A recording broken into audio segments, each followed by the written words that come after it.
podcast is intended for mature audiences. The views and opinions expressed are those of the panelists and do not reflect in any way those of the podcast partners, sponsors, or affiliates. Enjoy. You don't come to play in this sport. I fear no one in this sport. Does that mean that you will fight Triple G later this year? Como lo dije en la pelea pasada, ahorita mismo me vuelvo a poner los guantes. We have a jam-packed show for you on this lovely Valentine's Day. We'll start it off with making some sweet boxing conversational love with many offers that he's made to many fighters, and they continue to reject it. We got some audio from one of the promoters who rejected 2 offers for 2 separate fighters. Yeah, let's talk about it. We're going to go out to Indiana. Gross the boss. Buenos dias. I speak it, believe it, receive it. Speak it, believe it, receive it. Speak it, believe it, receive it. I can't say it enough. I speak it, believe it. Windows 2 attempts, handed bands over. Sicko hit, shot and miss, 2 to stand over. Turn up. Breadwinner, huh? Look who in the building. Let me check my Instagram. I might be at 1 million. And I'm in. BoxingWins.com. Yo. Good morning, big up. Looks like we lost Mike again. I swear, Mike keep talking about it ain't him, but every day he got a low low audio. Back with another one. Eddie Hearn turns down offers from Canelo, but that's all a part of negotiation, man. Never take Like to label him as, he's offered Billy Joe Saunders, 2 divisional world champion an offer. He's offered the 3 belt holder, Diamond Belt, Ring Magazine, and WBA super champion Callum Smith at 168 pounds. He's offered him an offer. We know he offered Derevchenko an offer. We know he offered Andre an offer. And now he goes outside the box and he's offering a PBC fighter in Keller Plant an offer. And according to Michael Benson and Eddie Hearn, it seems that he has sent over an offer to Keller Plant, who's the only man who has yet to reject it. Now, that could be part that he's having his own fight on Saturday, and, why think of negotiations with the next fight if you haven't even got past this one? But, man, I just like that he offered him something, you know what I mean? Like, he offered a PBC fighter something, and they're willing to do business with him. Now, obviously, I think it's going to mean anyone's going to have to go to Dazn. So I don't know if you feel that it's a little more difficult for Plant to take that fight, being as though the PBC's been investing in him, making him a main event on multiple times. They've been making him a main event. So I don't know if you think even if the offer was good, Plant not going over there because he's a PBC kind of franchise fighter, flagship fighter, one of their starting 5. No, man, I think Plan would definitely go over to the zone. I think if you're advised by him, and he'll advise you to take that Canelo fight. So I don't think that'll be a problem. But, at 19-0, 20-0, you don't think Al will say, yo, that's going to be there. Canelo's only getting older. He's already he came to your division. It's going to be there. The offer, same way you told us earlier, like, yo, Eddie's doing nothing but negotiate. He never take the first offer. So maybe for Plant 2, make him wait. There's interest. You keep winning, the interest will remain. Will it not? Yeah, you got to keep winning, though. That's the biggest thing. I know David Benavidez is going to the fight, and I know that that's a fight that you're looking at down the road for like a unification. Do you take that fight or do you take a Canelo fight? I'm of the mindset that you probably lean more towards Canelo. I think David Benavidez might be a little bit more dangerous at this point in time. So out of the 3 offers that we know he's made, which one, are you most leaning to, I guess? It really don't matter to me, man. Callum Smith cool, Billy Joe Saunders cool. Kelly Plant cool. That doesn't really make me no never mind. Like, I would have been surprised if it was like David Benavidez. I see him offer. I'm like, okay, now you really want that smoke. You know what? I sent Demetrius Andre a new and improved offer. You know what I'm saying? Now you want that smoke. I sent Jamal Charlo a new and improved offer.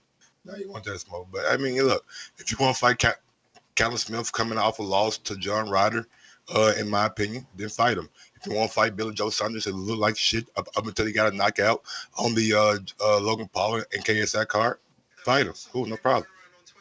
if you want to fight a 19-0, Caleb Plant, ain't got no problem with that either, man. You're Canelo. You fight whoever you want to fight. So it sounds like you won't give him credit for fighting Caleb. You're like 19-0. You think that his amount of fights matter? Caleb is a champion, right? No, I'm just making sure that you're not, because it sounded like you were talking down on the fight. I mean, you brought it up first. Like he said, he's only 19-0. You know what I'm saying? He got more time. I'm just repeating what you said. I'm just making sure that's not your angle. That's all, brother. I don't know. I'm just making sure. Look, Caleb Plant is a champion. Because, you know, they say that about Canelo, right? Like that Floyd got him young, and that's why he lost. So is Canelo doing the same thing to Plant? Like I'm asking you, do you think he's doing the same thing to Plant, coming at him early? I don't know about that. I think Plant is ready, man. Like I don't think Plant is gonna be the moment's gonna be too big for him. You know what I'm saying? He's been through a lot in his life, so I think if he gets the Canelo fight, he's definitely gonna be ready for it. And he is a champion, like, you know what I'm saying. So Canelo could be a champion now. Well, a full champion and not a regular champion at 168. Definitely, man. I don't know. It seems like the Callum Smith fight might be the fight, right? Like that would be better for, Canelo. He'll get more accolades. He gets the ring. He gets the diamond. He gets the full WBA. But honestly, I think I like the Plant fight more. I like Plant's attitude. None of those guys don't have the same attitude as Plant. Maybe Billy Joe. You know, he seems to be very confident in himself and in his belief. But Plant, he was just on here telling us how he knows he'll beat Billy Joe. You know, how he knows he'll beat a Callum Smith. You know what I mean? I just think that the same thing you say about Crawford is what people say about Caleb. He's in the gym. He lives that way. I'm telling you, it's turning out that way. Like you start seeing Caleb Plant like more and more. You start to see another level of like thinking, like boxing inside that ring, and even on the outside, like the guy, you never seen him blowing up in weight. You never seen him fat, man. He's always in shape. We seen him in Vegas, I believe, when we did our live show, and he looked like he was in shape right then and there, ready to fight. And honestly, he did his media workout the other day, and bruh, my man looking bigger. He looking bigger. Like he lifted up, he did the traditional, flex with the biceps, but goddamn if his waist and the six pack and the fucking wings, he looked like a bodybuilder. Now obviously that ain't good, Like if you hear me saying, oh, he looked like a bodybuilder, you think, oh shit, he's gonna be too stiff. But it didn't look that way. It just he looked very fucking fit, man. I don't want to say muscular, even though you've seen every muscle popping out his body. But he looked very fit, bro. And look, no nasal spray rumors, no fights where you thought he lost. Look at what Mike just said. Mike just insinuated, the undefeated Callum Smith lost. So, like, if that's Mike, imagine the other fans. I think Plant is the best option. Not only that, who else got the buzz? Callum ain't doing $1 million. Callum ain't no main event. He ain't headlining on national television. And neither the fuck is Billy Joe. For Canelo, I think Caleb Plant right now is the biggest fight. More meaningful fight.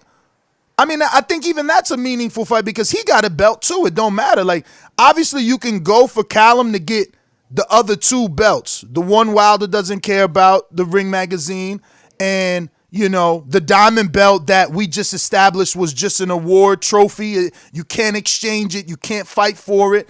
But in this case, Callum has an award diamond belt, and, his relationship with the WBC was about to get him a shot at Benavidez if he continues to wait. That's the rumor, right, Mike? Not the rumor, but that was actually in the WBC press release. Like, they're going to mandate Callum and Benavidez once Benavidez gets through his Yeardom fight, and then he goes into the Callum fight. So maybe the diamond does hold some weight. If you're Canelo, do you want it? You don't really need it. You fight whoever you want to fight. So, I mean, look, I'm riding with Plant. I think Plant is the best, toughest fight. Let me ask you that. Give me your probability number-wise. Percentages for Billy Joe to beat Canelo, like 50-30, 50, 40-60, 50-50, what? 70-30. 70-30 Canelo's favor? Yes, sir. All right. For Callum Smith? 80-20. Wow. Plant? 60-40. Well, there you go. See, so that's obviously the more, the tougher fight for Canelo. You know, we obviously feel, well, you and I so far, we don't know how the listeners are going to feel, but you and I so far feel like he's the more skilled. Like, maybe Billy Joe can get an argument, a debate, that he's as skilled, but then we have to think about power. You know, is he going to be able to hurt Canelo? I think Plant can hurt Canelo. I think Plant maybe can hurt Canelo. I don't know. I'm not gonna lie, like Billy Joe's a big dude. You know what I'm saying? He's not one of these small guys that are eating themselves up to 160. Yeah, like he probably is the natural 168er because he was huge at 160. But I'm just looking at like skill and power and just putting things together. I have seen Billy Joe. You know what I'm saying? Kind of tired in fights. Kind of Plant. I seen him a little bit tired against Jose, but he weathered that storm. But I'm just thinking, like, skill-wise and based off his last victory, I mean, yeah, I think Plant would be a better opponent than Callum Smith and Billy Joe Saunders. We got a super chat coming in from George Foster. Small donation for all the ridiculous amount of content you guys been putting in. Thank you, George. And we got one from Messiah. Don't you think it's kind of strange that we hear about Oscar offers to Saunders and Smith, but we don't hear nothing about Charlo offers in the media? I think Oscar said that they offered Charlo like a couple weeks ago, and he turned it down. Yeah, but I mean, not only that, we heard about this offer because of this. There was all sorts been thrown around on Twitter. What can you confirm to me? Have offers been made to Billy Joe Saunders and Callum Smith? Have they been rejected? Do you expect further negotiations? Both fighters have received offers. And this is what I'm saying about Eddie. When you got a mouthpiece, you don't got to do the talking. And Eddie is sure to keep his fighters in the media, you know. Listen, Eddie lied. He lied. He said he reached out or you know, they insinuated that Gary reached out to him, and Gary told us on our interview no. So someone's lying. I'm not going to say Eddie's lying. Matter of fact, let me check my DM. I swear to God, I got a DM from Eddie today. And I was like so excited. And then my internet, it wasn't working. Let me see. Crash. But now, man, look, maybe G-Russ, you know what I'm saying, contacted him. Maybe Eddie was referring to something that happened previously. Maybe not in the recent future. But I really hate that I missed the interview last night. But I don't know why G-Russ wouldn't be interested in contacting Eddie or going over there. Or, you know what I'm saying? You got Josh Warren over there now. You got, I think that's about it, right? 126 is Josh Shakur. Who's the WBA champion since Leo let it go? Is that belt still vacant? Or Leo Santa Cruz still the active WBA champion at 166? Yo, Javonta bugging. How you gonna post a picture of him and Wilder on his story talking about it's crazy, we hit the same, and he a heavyweight? Yo, he wild. He living off that machine. Yo, they like is Javonta knocked out everybody? I don't even follow it like that. Absolutely not. Oh, so he really stunting. Okay. Hilarious, bruv. Hilarious. Yeah, man. I was shocked though, man. I'm telling you, I woke up like, hold up. My man's Plant got an offer. A bad joke, boy. I had a fire ass bad joke. I gotta let it go, dog. I'm sorry. Go ahead. I'll tell you off air. Okay. For that fight, an initial offer that was rejected. That was, you know, in our opinion, particularly the fighters' opinions, wasn't good enough. And it's not a case of, I can't believe they've not taken this opportunity. Oh, they're idiots. You know, there is a market rate for fighting Canelo Alvarez, unfortunately for Golden Boy, and it has been inflated in the last 12 months. But we're not even asking for that market rate. You know, Callum Smith is a WBA world champion, WBC diamond, and a Ring Magazine champion. I mean, Javonta got an argument. 23 fights, 22 KOs. Yo, and look, man. I guess if you think about Wilder's first 23, you know, Javonta, he fighting the same type of opposition, if not slightly, better maybe. Who knows? Someone to make a debate. But he definitely clout chasing.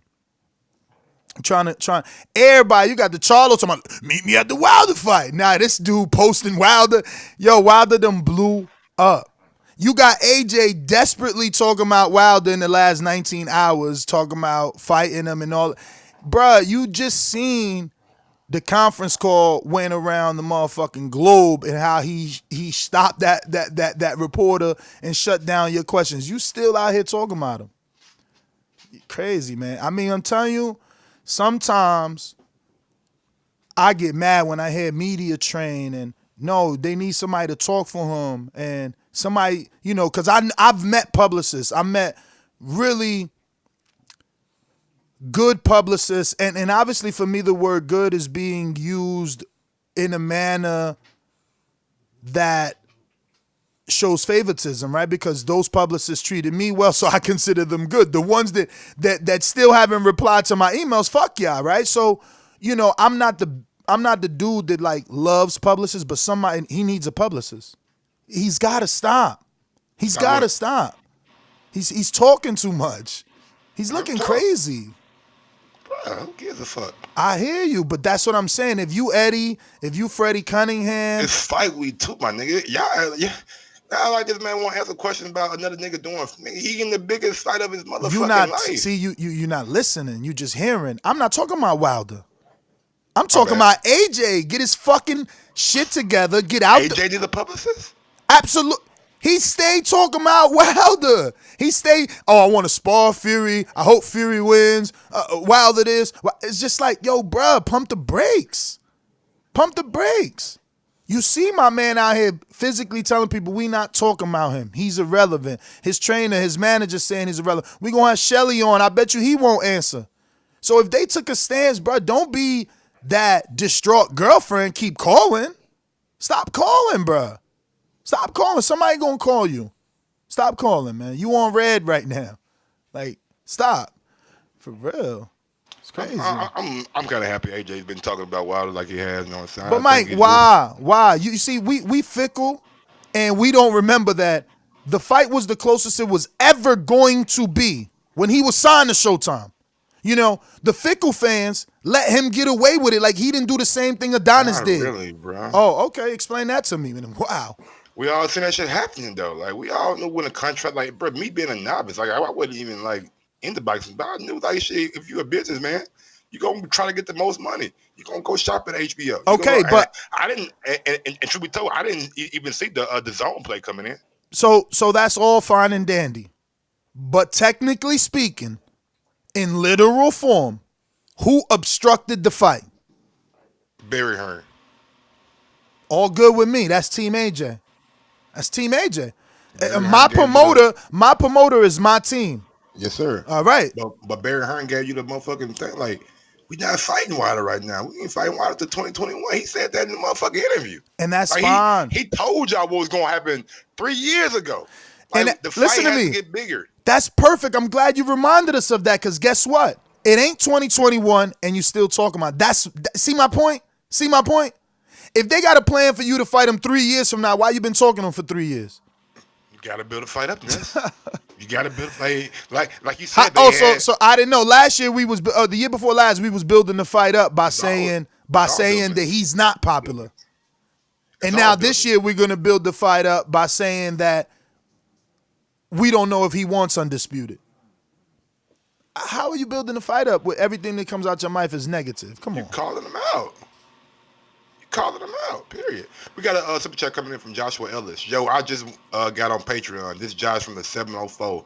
Big ups, Josh, man. Thank you for getting on Patreon. And we got one from Dante Kenamore. Good morning, TBV. I heard Stainless Steel say he going to the fight tomorrow. Tell the homie, seem cool as hell.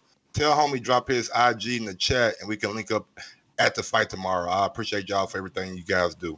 Thank you, and we definitely will send the message over to Stainless. Josh in the 704, man, thank you for signing up to Patreon. I am literally developing the post for Shelly Finkel so you can ask him some questions. I'm not gonna make that the minimum post because we already know he receives a lot of hate, and I don't feel like filtering. So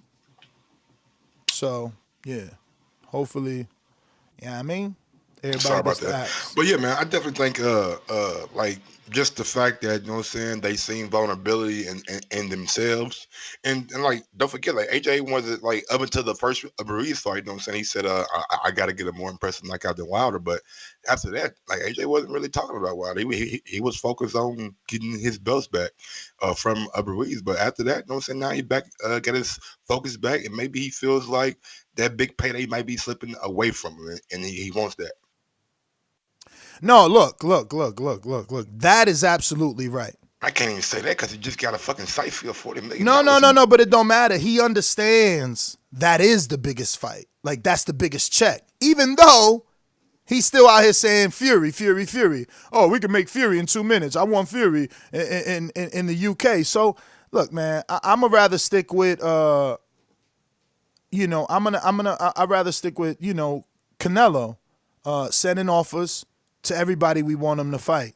The fact that you said don't take the first offer, negotiate, if you really want to fight, send him an improved offer. Like, bro, you guys put so much pressure on Canelo to make the fight, and no one else receives that. Like, we not out here telling AJ to send improved offers. We've moved on from AJ and Eddie Hearn, and we want Dazn to help that situation. You know what I mean? We ain't never say AJ to send improved offers. That's what I said. We've moved on from that, and we want Dazn to send improved offers. Well, not everybody, because Eddie did say in that interview, like, we go through the exact same thing that Canelo goes with. Do you think that we want to pay Pulev all these millions of dollars? Is he really worth it? No, but we understand that in this business that we got to overpay. That's what Eddie said. Yeah, I mean, you don't have to. I ain't seeing Canelo overpaying motherfuckers. He was just walking on. You don't want this fight, Derevyanchenko?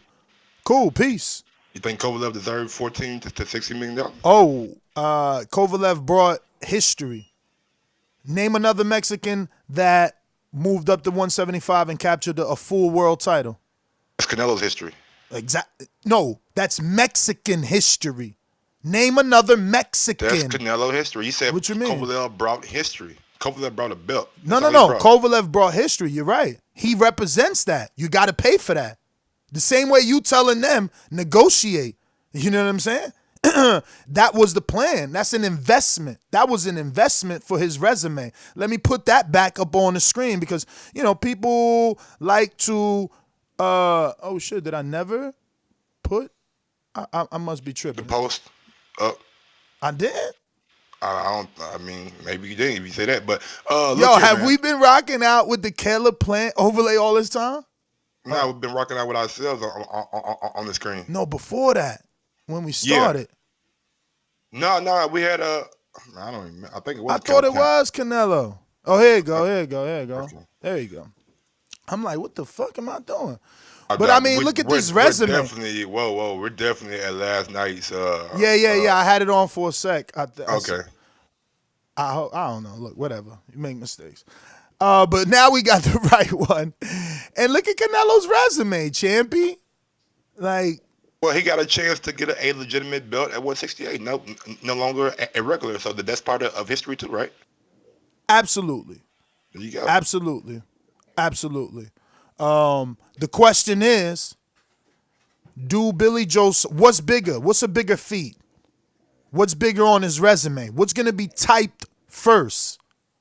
Beating Billy Joe and, John Ryder, or moving up to 75 and beating Sergey Kovalev, who was known as a pretty dominant light heavyweight? Before the fight, it will be a Kovalev. But if they go out there to have one of them all-time great fights, you know what I'm saying, which it could be a possibility because anything is possible in boxing, could be different. But before the fight and maybe after the fight, it will be Kovalev. So basically you're saying the fight has to produce action for it to surpass Kovalev. For the feet, because like you said, it's the feet of 175, and that's really, you know what I'm saying, a guy who started at his weight, he fought Floyd at 152 and fought Kovalev at 175 is kind of ridiculous. But yeah, man, I think that that's a bigger feat. Like Kovalev was a bigger name than Billy Joe Saunders. Kovalev was a HBO product. You know what I'm saying? They called him the Crusher. He got famous for, you know what I'm saying, for calling Adonis Stevenson a chicken on ESPN, bonk, whatever. Fought Andre Ward twice, you know what I'm saying? Got his belts back. So, yeah, I mean, I think Kovalev is a little bit more accomplished, you know what I'm saying, in the boxing world than Billy Joe Saunders is. Super chat coming in for CRB. When Hearns want to fight, they'll praise Wilder. Yeah. True. I don't even think that will happen. I think he got to keep that same energy. So we could get that Dominic Brazil Wilder or that Bermain Stavern Wilder where like you made him mad. It's time to unleash all these years of lies, manipulating the media, all that good shit. That's what he want. Super chat coming in from Messiah. Ness and Mike, I really think Wilder got AJ shook. He praying for Fury wins. When Wilder knocks Fury out, I bet you his Wilder talk diminishes. LOL. He is out here praying for Fury. He want to help Fury. He want to fight Fury. The last thing on his mind, I'm telling you, is Wilder. He doing this for sure. But whatever, man. Another one coming in for CRB. That's just like all these Canelo dudes. They want to fight with Canelo, but then we reporting on turning down offers. I ain't never seen no shit like that. You know, my man represents your highest payday, and y'all still turning it down. Talking about, I ain't even play the whole audio, or did I? Eddie like, well, the market for Canelo's is changed over the last 12 months. And you know he's smart.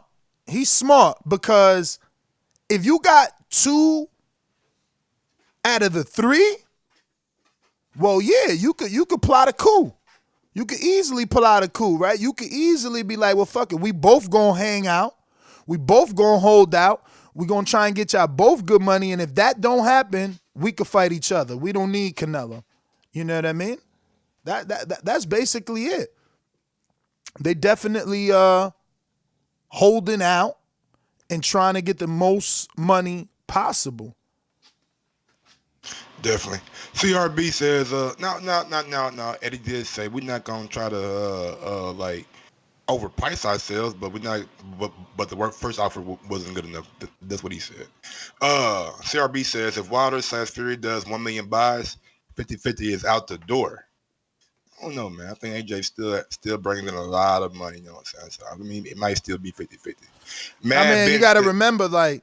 AJ probably is the only one that could bring in that site fee. So, Wilder might take lead because of pay-per-views, but then, they might go back to 50-50 because they realize how many millions of dollars guaranteed just to fight in terms of site fee. So, And Mad Bit 100 says TBV for life. Yeah, I agree, man. I think AJ brings in a lot of revenue, you know what I'm saying? So even if they do 1 million buys, I still think that AJ, I just think it's a 50-50 fight, you know what I'm saying? From the jump when it was even thought about, I thought that it was. Yeah, you was, fight. And I was like, Mike, you crazy. But that's only because I was thinking fight then.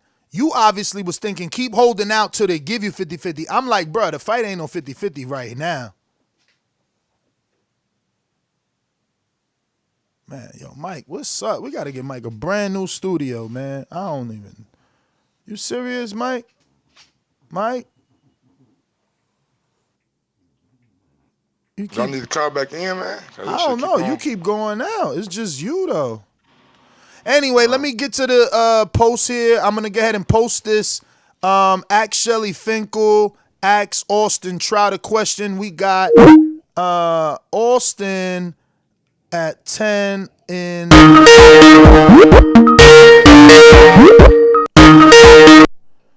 Michael Gross, the boss. So we got Austin at 10 in the morning. 10:30, right?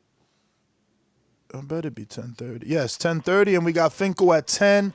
So I'm posting both of these Ask a Fighter or Manager questions in the live chat. Now remember, if you don't get your question in early, that's not our problem. Don't be asking me to refresh the page and all that. At the time of the interview, that's the time we going. And I hope you got your questions so you can, get it asked live on the show. I've posted the link in the chat. If you want to ask Austin a question, do so. Remember, he's with Impact Network, dealings with Freeway Ricky Ross.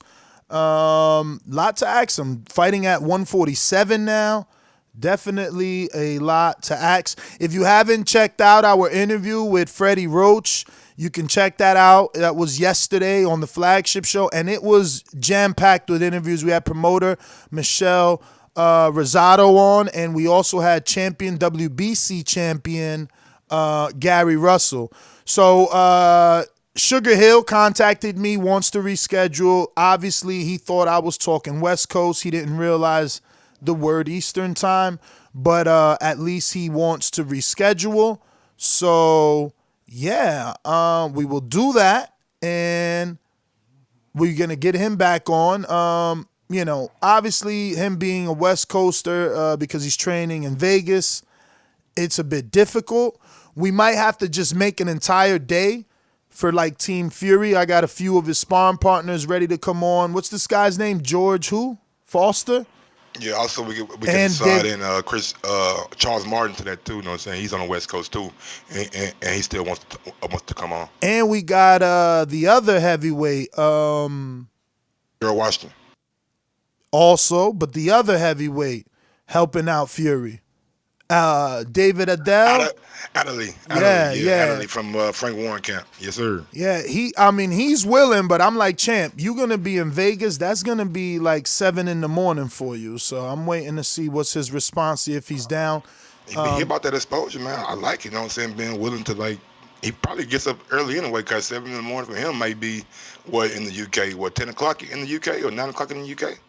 Yeah, but he's gonna be in Vegas. Oh, you mean that like his body would be off, and he might be people he talked to. Yeah, man. Look, you know what I'm saying? I hear you, man. I'm gonna get like the Canelo opponents and just start praying like that too, man. Like you have to. You just this your shot. You got to shoot it. So, yeah, man. Who else? I got something else cooking up. Some big names coming, man. Big names. I'm still trying to get Oscar on the show as well. But yeah, man. Austin Trout, 10:30. Shelly Finkel, manager of Deontay Wilder, at 10 a.m.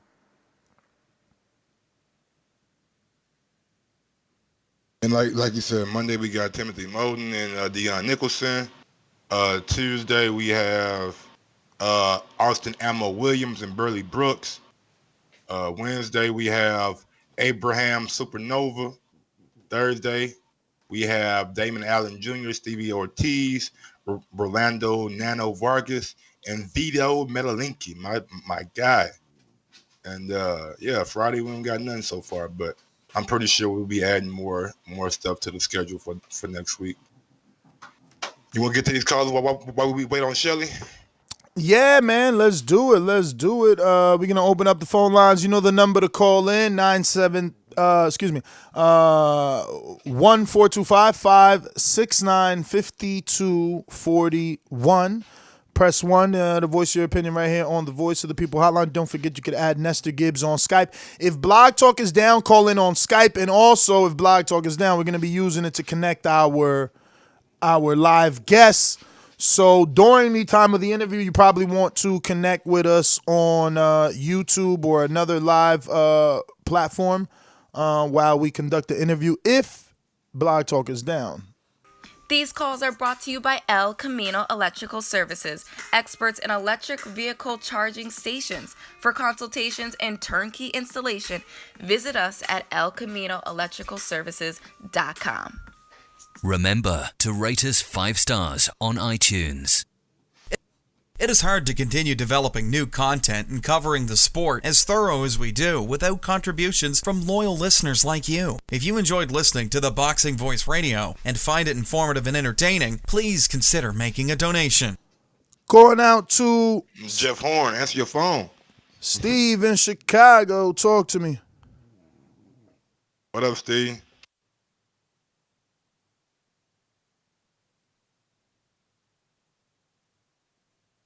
Steve, just listening at the moment. Going to Boomerang then in Oh, actually, that's not. We'll go to Boomerang in Arizona then. Bond Boxing, talk to us. What up, Bond Boxing? Hello? You, brother. Hello? Hey, Steve, what my up? bad, Steve. What's going on, Yeah. Steve? Yeah, you guys there? Yes. Talk to us.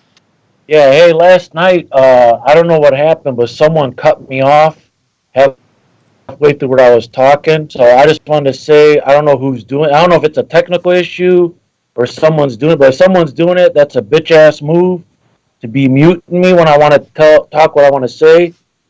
But anyways, as far as this thing here, I really don't want to see Billy Joe.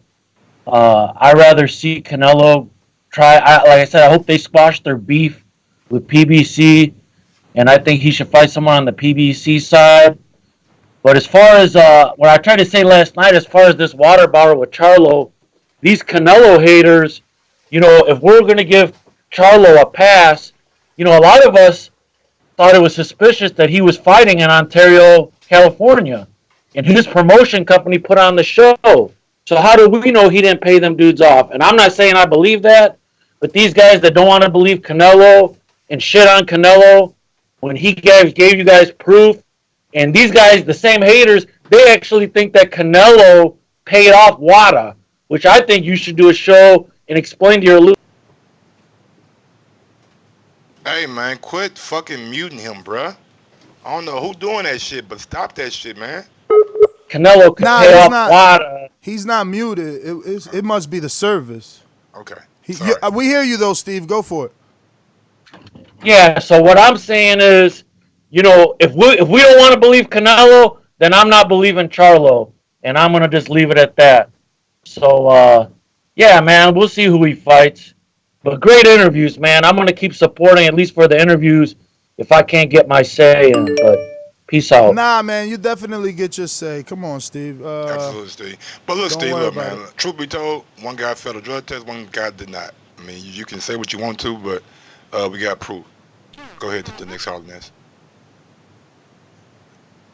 Never mind. But yeah, man, just with that being, you know what I'm saying, said, I know Canelo got a lot of fans out there, but the fact still remains the fact, you know what I'm saying, and it is what it is. Who we got up next, Doc? We're going to Mr. PBC, baby. BoxingWords.com.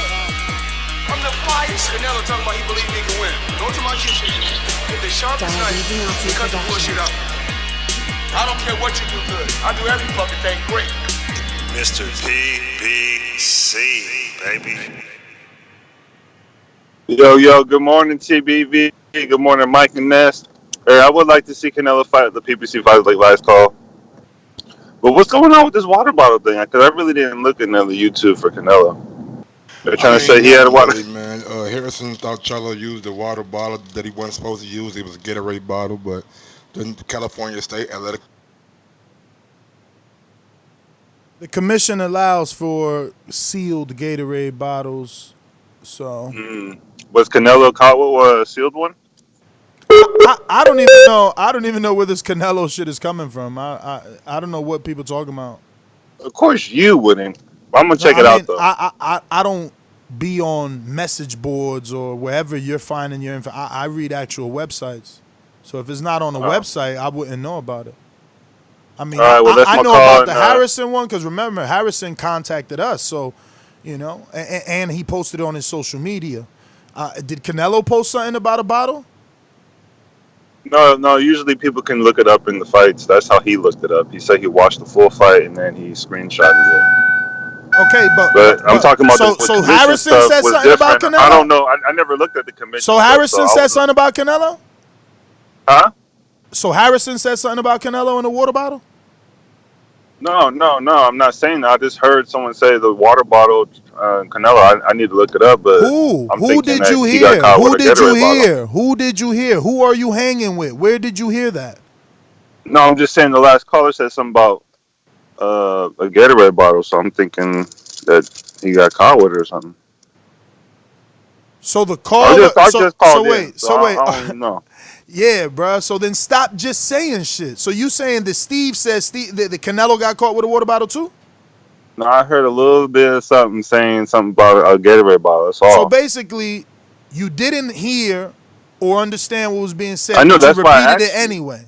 Your Honor, he's badgering the witness. Don made a mistake, man. All right. He made a said, mistake live, right? He made a mistake No, live, but I did ask you though. I casting a did ask you, doubt, what is that what's going on? casting a You said doubt, no, so I and was like, all spreading right. a rumor on Canelo. He asked you though. That's I not. asked you. Come on, Is that's that not what what's he going said. on? That That's because not I what he just hopped said. in here. I hear you. I just hear a lot of Canelo hate, man. A lot of Canelo hate. All right, man. Don't worry. I won't hate on you, dude. All right, that's my I'm call. just saying. Andre made an offer to who? To Jamal Charlo, right? Right?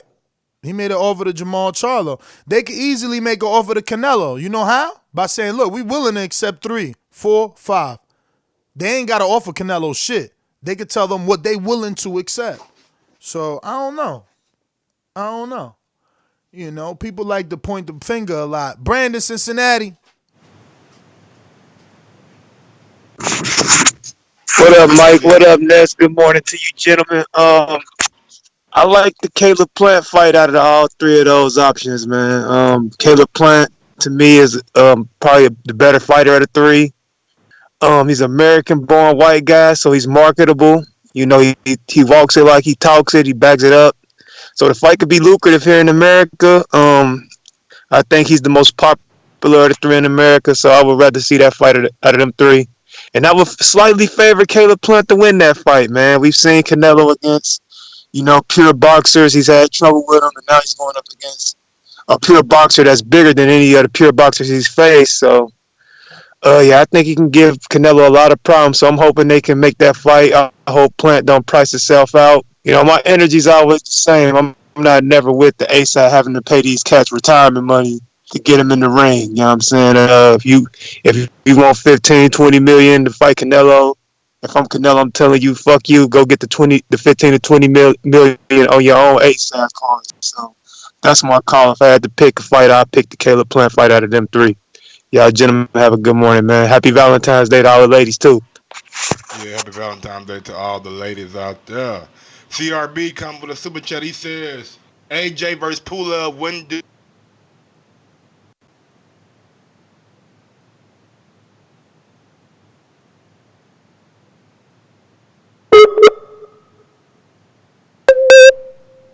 And we got one coming in from Cito Ramos. Ness and Mike ending all rumors, LOL. TBV for life. Hey, man, we just do our due diligence, you know what I'm saying? Like, try to get to the bottom of the story and have guys on who want to give their take on the story. All right. Who we got next? Bomb Boxing. You just listening, champ? Yo, you there? Yes, sir. Yo. We hear you. Yeah, what's up? Skype's all jacked up today. Yeah, I'm just listening, brother. I just send my love and support to TBV.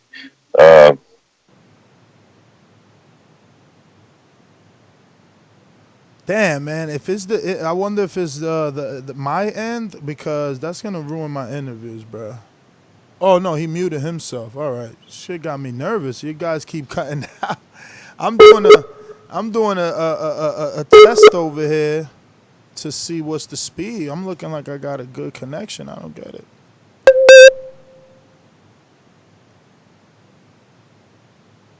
But yeah, man, Mike, you back?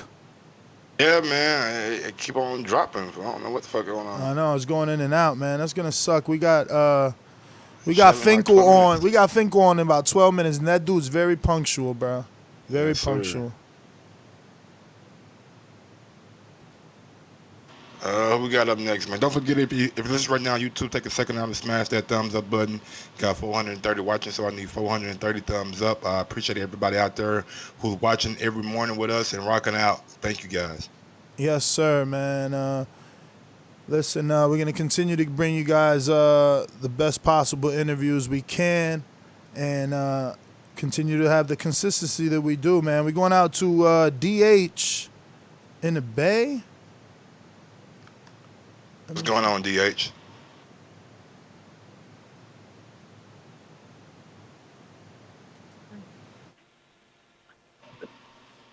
Yeah, tripping off Canelo no more like that. You feel me? Now he's with the zone and shit, because we ain't getting the fights we want to see with Canelo. And then they got this stuff with Austin De La Hoya where they say they ain't talking in the media. And truthfully, I'm not even really tripping off Canelo right now, because the number one main attraction in combat sports is about to fight next week. And Ness, you had me hot. You had me hot. I listened to this show the other day where you was talking about number one, and Mike, you was right on that discussion. I can't wait till y'all bring up the next Wilder thing, because I'm calling, and when you see DH, I'm going to roast it. But I respect for the show, and we're going to keep it moving with the Canelo talk, whatever. But just know, when we get back on that Wilder, on the number one heavyweight in combat sports, we're going to get on him. You feel me? And Ness, you tripping, and Mike, you was right, and I don't give a fuck. You feel me? And Ness, I rock with you. Don't get it twisted. I rock with you, Ness. You feel me? You got the best show. You be spitting the truth. But Mike was right on that shit. You feel me? So just when you see DH pop up on that next Wilder shit, answer my call. 100. We got you, man. We got you. Listen, man. Yeah, a lot of people upset, man. I think Wilder might even be upset about that. But like, what you gonna do, man? I think it's a little something that is hard for people to swallow. You know, I think it's a little something that's hard for people to swallow. Mike, try doing a reset, man. We still got like 9 minutes, cause I just sent you a screenshot of my internet, bro. I got 40 upload. That's like fire. All right, I will do a reset. But yeah, and then maybe while you're not here, if it happens to me, I know it's my end. I'm actually logged into Xfinity. You could do that too. Oh, he left. You know, for anybody that suffers internet issue, you can log into your Xfinity app, and they let you know if there is outages in your area. You got to go to my Xfinity, my account. But yeah, man. So, yeah, man. Just waiting, and we'll get him on in a bit. Hopefully Mike can restart so he can help me with this interview. Talk some boxing with Shelly. Shelly's the manager of Wilder, and obviously it is fight month for that big fight.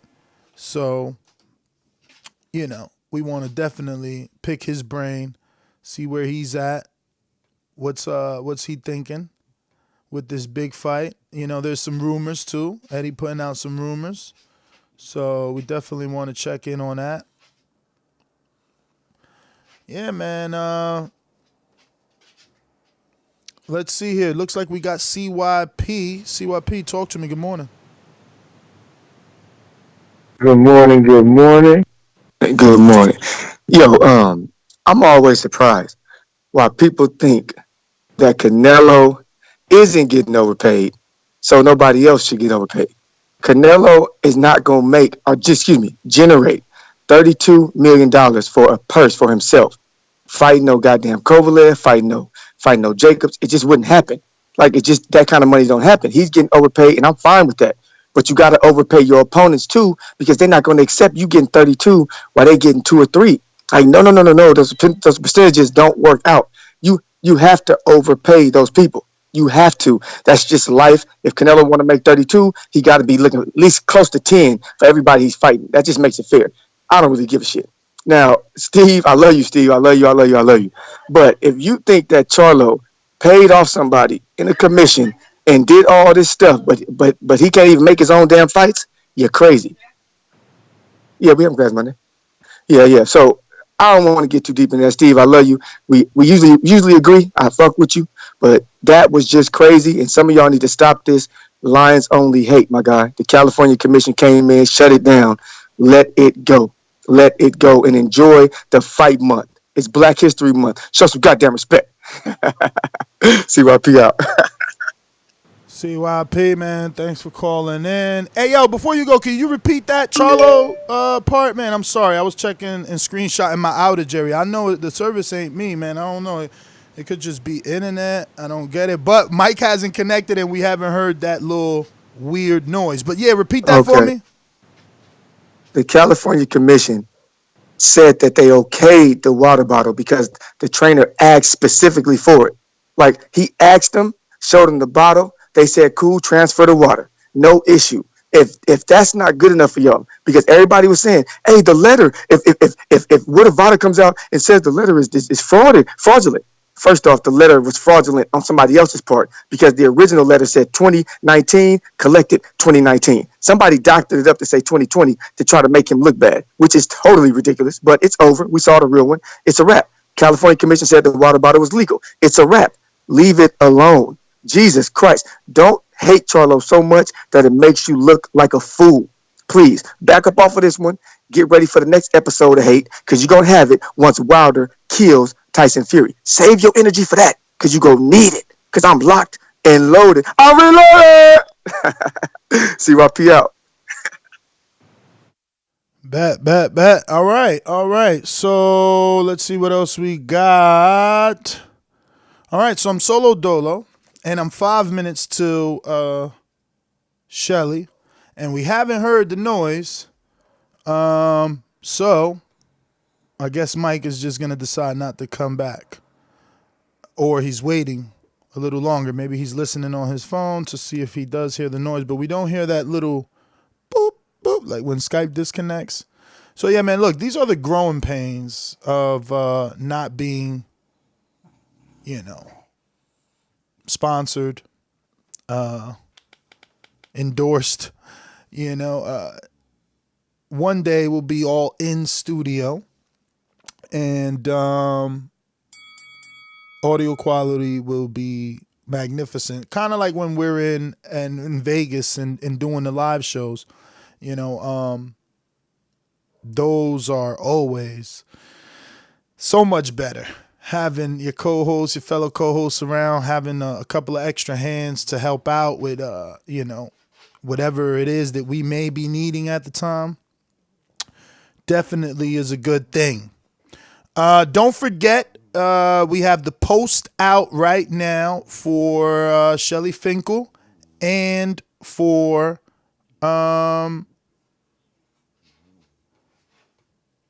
what's his name? Austin Trout.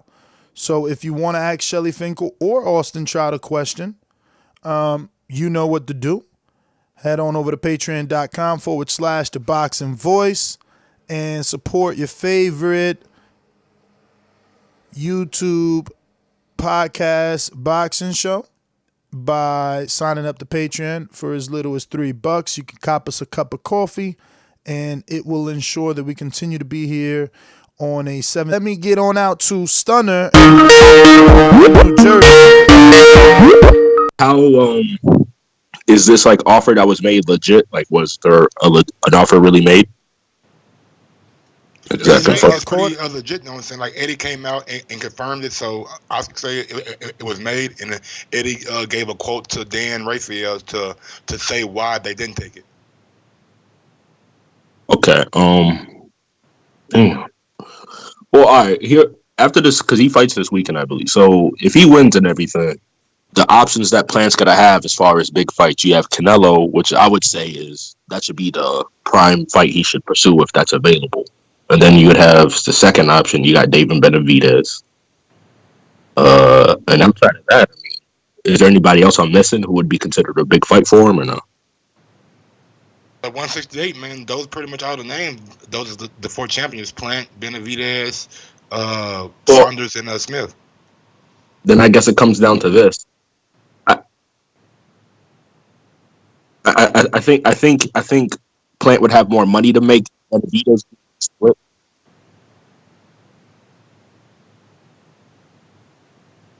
You cut out, Stunner. Well, no, I'm still here. But I was basically saying that I feel like Plant would have more money to make. But if he fights, he probably would have less money to make. But if he wins the fight, he has a lot more to gain. So it's like he has to pick like what he's really. Stunner, excuse me. Let me interrupt you for a minute. We do have Shelly Finkel on the line. Mike, if you can, I want to introduce you, obviously, to Shelly, who knows you, but take it away while I handle some things on the background. Shelly, first and foremost, thank you. It should not be anymore. So yeah, I just want to say thank you first and foremost for taking out the time to come on the program, talk some boxing with us. I know it's fight month, big fight for yourself and Deontay Wilder. First, I guess, Happy New Year, and yeah, how are you feeling? This is the biggest fight for your fighter's career till date. What's going through your mind?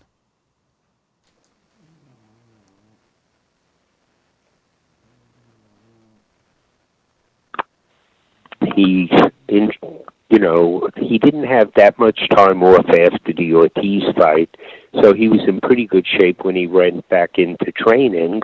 And in the training, he was always ahead. So, like Jay has, this is what we estimate the seventh day would be 5 rounds.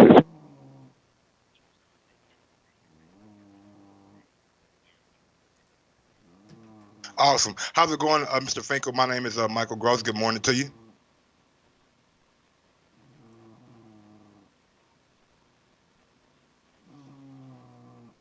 Hello? My bad. I think we have some technical issues right now. We'll get to them in just 1 second. So take a second out and smash that thumbs up button. It helps with the visibility of the show. You know what I'm saying? We're having some problems getting Finkel on right now, but we will bring him back. And look,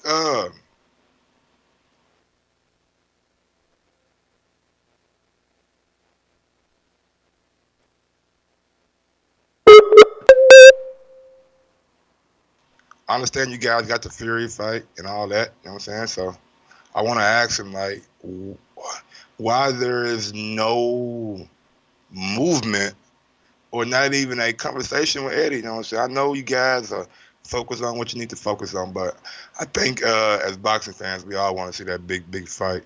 So I'm with you guys out there in the chat. I'm with some of the UK guys, you know what I'm saying? I think that Wilder's team need to entertain and see what they're talking about. But we can also look at the fact that this. How's it going, Mr. Finkel? Do we have you back? I'm here. It seems as though on your end I'm losing it. I'm here. My apologies. Now the question that I wanted to ask you, how likely is a Fury third fight? If Wilder goes in and beats Fury in like dramatic fashion, is it totally up to Fury in his camp for the rematch? The loser has the right to demand a rematch. And that question leads me to my next question. Is that the reason why you guys won't talk to Eddie Hearn about a potential fight with Anthony Joshua, because you have a rematch clause in this contract? I don't even want to discuss anything about anything but this fight, because if Deontay doesn't do what is needed, nothing else matters. So our focus is totally on Fury. We don't want to get into other things, other fighters or anything. After this fight, if there's something to discuss and there's no rematch, we're open to discuss it.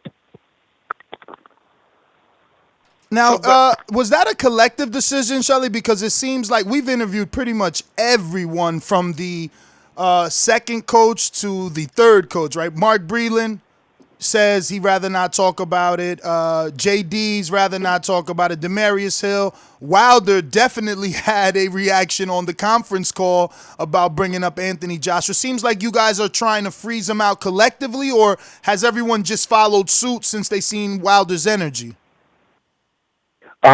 We just feel that there's nothing to talk about. I mean, really, if we began something, it would take the energy away from this fight. It would take away from the promotion of this fight. So there's nothing to talk about except this fight.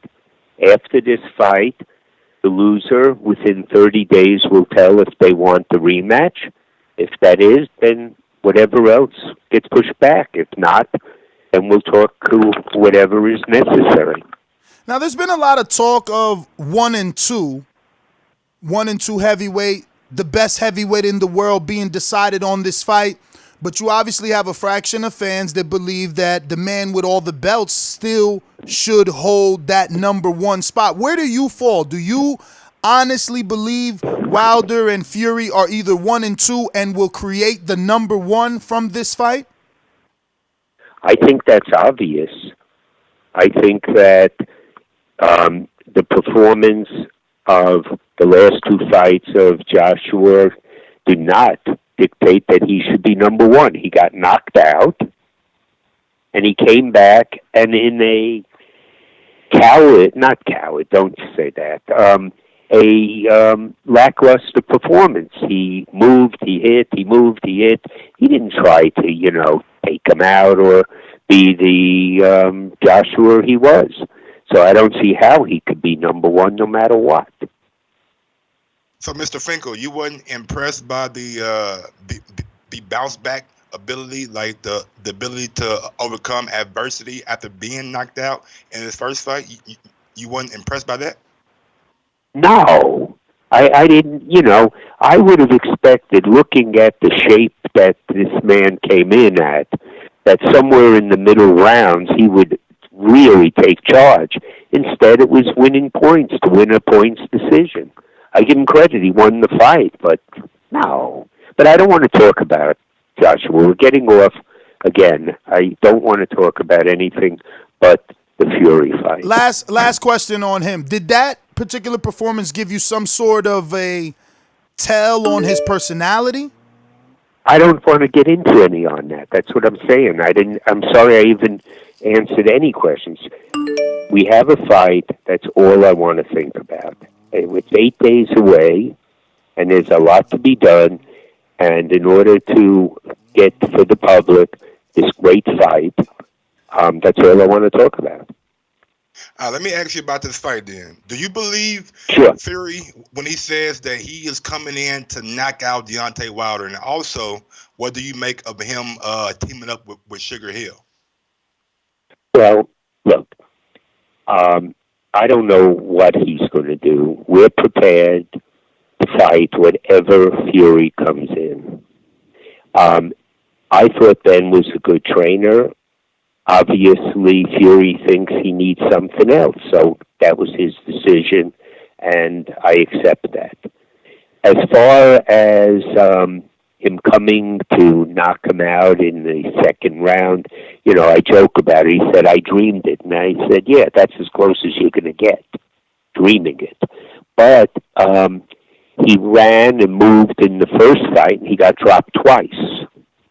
So he might think, hey, that's not going to do it. Let me see if I can, change my style. And that's why he went, obviously, with Sugar Hill. And maybe his last performance, he felt, I need a change. So, Finkel, when you first heard Wilder say that 6 years and he's done, because now, I visit his gym frequently, and now that's something that is kind of synonymous with Wilder, like 6 years, that's it, 6 years, I can't wait. Were you sad, or do you believe your fighter can accomplish everything he needs to accomplish in these next 6 years? Look, if he continues on the path he is, and he stays healthy, and he does 6 years, he will have. People are starting to give him the credit he deserves, but it's a work in progress. Again, the next step, he has to, and he will, look impressive against Fury. Then either he has a rematch or not, and then he continues. And I believe he's the dominant heavyweight of the day. His punching power is unquestioned. And you'll see some surprises when he fights on the 22nd. I want to talk about the business of this fight. With all the primetime commercials, the Super Bowl ads, which was excellent, by the way, and the Mike Tyson commercial, which also was good. How do you think this fight is going to be tracking? Has there been any analytics to give you guys a gauge on what this fight could do? It's a little early, so they don't usually get any indications till about 3 days out.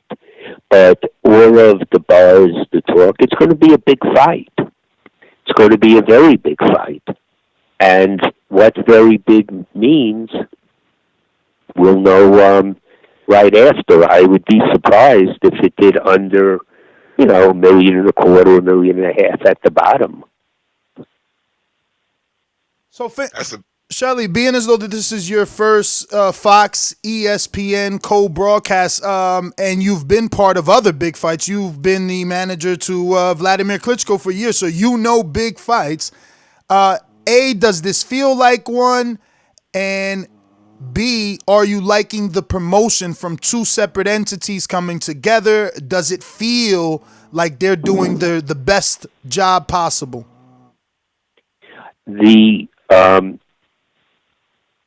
no doubt this is a major fight. The site will be sold out, a high ticket price. The promotion, without a doubt, is the biggest promotion ever. No fight could afford to buy spots on the Super Bowl. They're millions of dollars a spot. And we had, I believe, at least 3. And then you see between ESPN and Fox on their basketball, all of their sports, these promotions. So as far as the promotion, it's incredible. You can't go anywhere on the TV and not see it if you're a sports fan.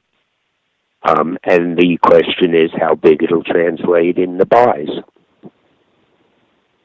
Absolutely. Now, I do want to go back for a second. And you said that no promoter or no boxing person has been able to afford 3 slots on the Super Bowl. My question is, Fox didn't give y'all no discounts to run those ads? No, they don't work that way. They have inventory. They put it on. Yeah, I'm pretty sure those Super Bowl slots are probably sold years before, man. Everybody's Sure. trying to get in. So in all your, just want to reiterate, in all your years of boxing business, you feel this is the biggest promotion you've seen, much less been a part of. Both, correct.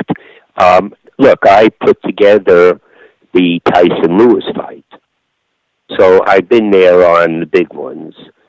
But never of this magnitude, a network and 2 networks promoting it, showing it. You take a look at HBO at its peak, maybe 1.5 million people would have seen, the countdown or anything. 100-something million people saw those spots. All right. That's true. Mike, I got one more question. What does a victory do for Deontay Wilder's career? What's his trajectory after this fight, in your opinion? Well, I'll ask you the same question. If Deontay Wilder knocks out Fury in spectacular fashion, which usually his knockouts are, what do you think? I probably won't be able to call him no more. I'm just playing. I know. You guys are always welcome, so that's not an issue. No, he rises to the top of the heap. And then it's, what the next steps are. Whether Fury, if he gets knocked out, wants a rematch, or what, we do next.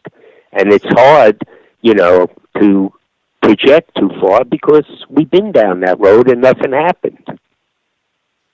Does it make you kind of cringe when Wilder say he doesn't want the Ring magazine belt and he won't recognize the lineal belt? Nah. Things are said at the moment. Sometimes all of us change our mind later. And, Fury says some things and Deontay answers to it. He knocks him out, and Ring said, here's the belt. We'll see what Deontay feels. So, Mr. Finkel, obviously we want to ask you some questions from the people. We got the first one coming from... And Nestor. No AJ Your questions, friend. I know. No, just call me Shelly. Oh, You're Shelly. my friend. Thank you, Shelly. We have No Kels and Callie that says, Mr. Finkel, let's end this madness once and for all. You're often quoted by UK trolls and AJ Stan girls that Wilder was just a baby when you referred to a potential fight with Vlad years ago. Can you give us the overall context in your statement? Perhaps clear up if you've ever protected Wilder from Klitschko. No, we never. I didn't say that as it was. I think that was in reference to him sparring with, Klitschko, and he was just a kid. We were never offered a deal to fight Klitschko. We were talking when they had belts, and maybe then, but there was never any context to that. So when Vlad was a champ and Wilder was a champ, you were never quoted saying it's too early, he's just a baby? It may have been, but it was just beginning. I wouldn't have been, and it's not a matter of protecting, it's a matter of managing properly. When I have someone hopefully win a title, I don't expect to put him in to the deepest water before he's ready to swim there. And I believe when they would have fought, Deontay would have won. But if I quoted it at the time, it was probably too early. All right. We have another one. Again, any questions you don't want to answer, you don't answer. This is not about AJ, but an interesting one from Dual Ingram that says, Manny Robles said that Andy Ruiz said that Al told him to get rid of him. Him being Robles. Do you think that would ever happen? Would Al tell someone to fire their trainer? I have never seen it, so I would be surprised. All right. Next one is from... In all my years with Al, I have never seen him say that. Beautiful. Rodney McGee says, Shelly, after Wilder KO's Fury next Saturday, I need to make the White fight this summer. Then AJ fight in December. Those 3 wins will make Wilder the greatest heavyweight in the last 30 years. Can you make this happen? No idea. I just explained that we have a rematch clause. If we knock out Fury as we expect to, then it's up to Fury if we have it. After that, we'll see. The fact of the matter is, White, no one knows here. I don't think he could sell half of the small theater at the Garden. I mean, no one knows who Dylan White is.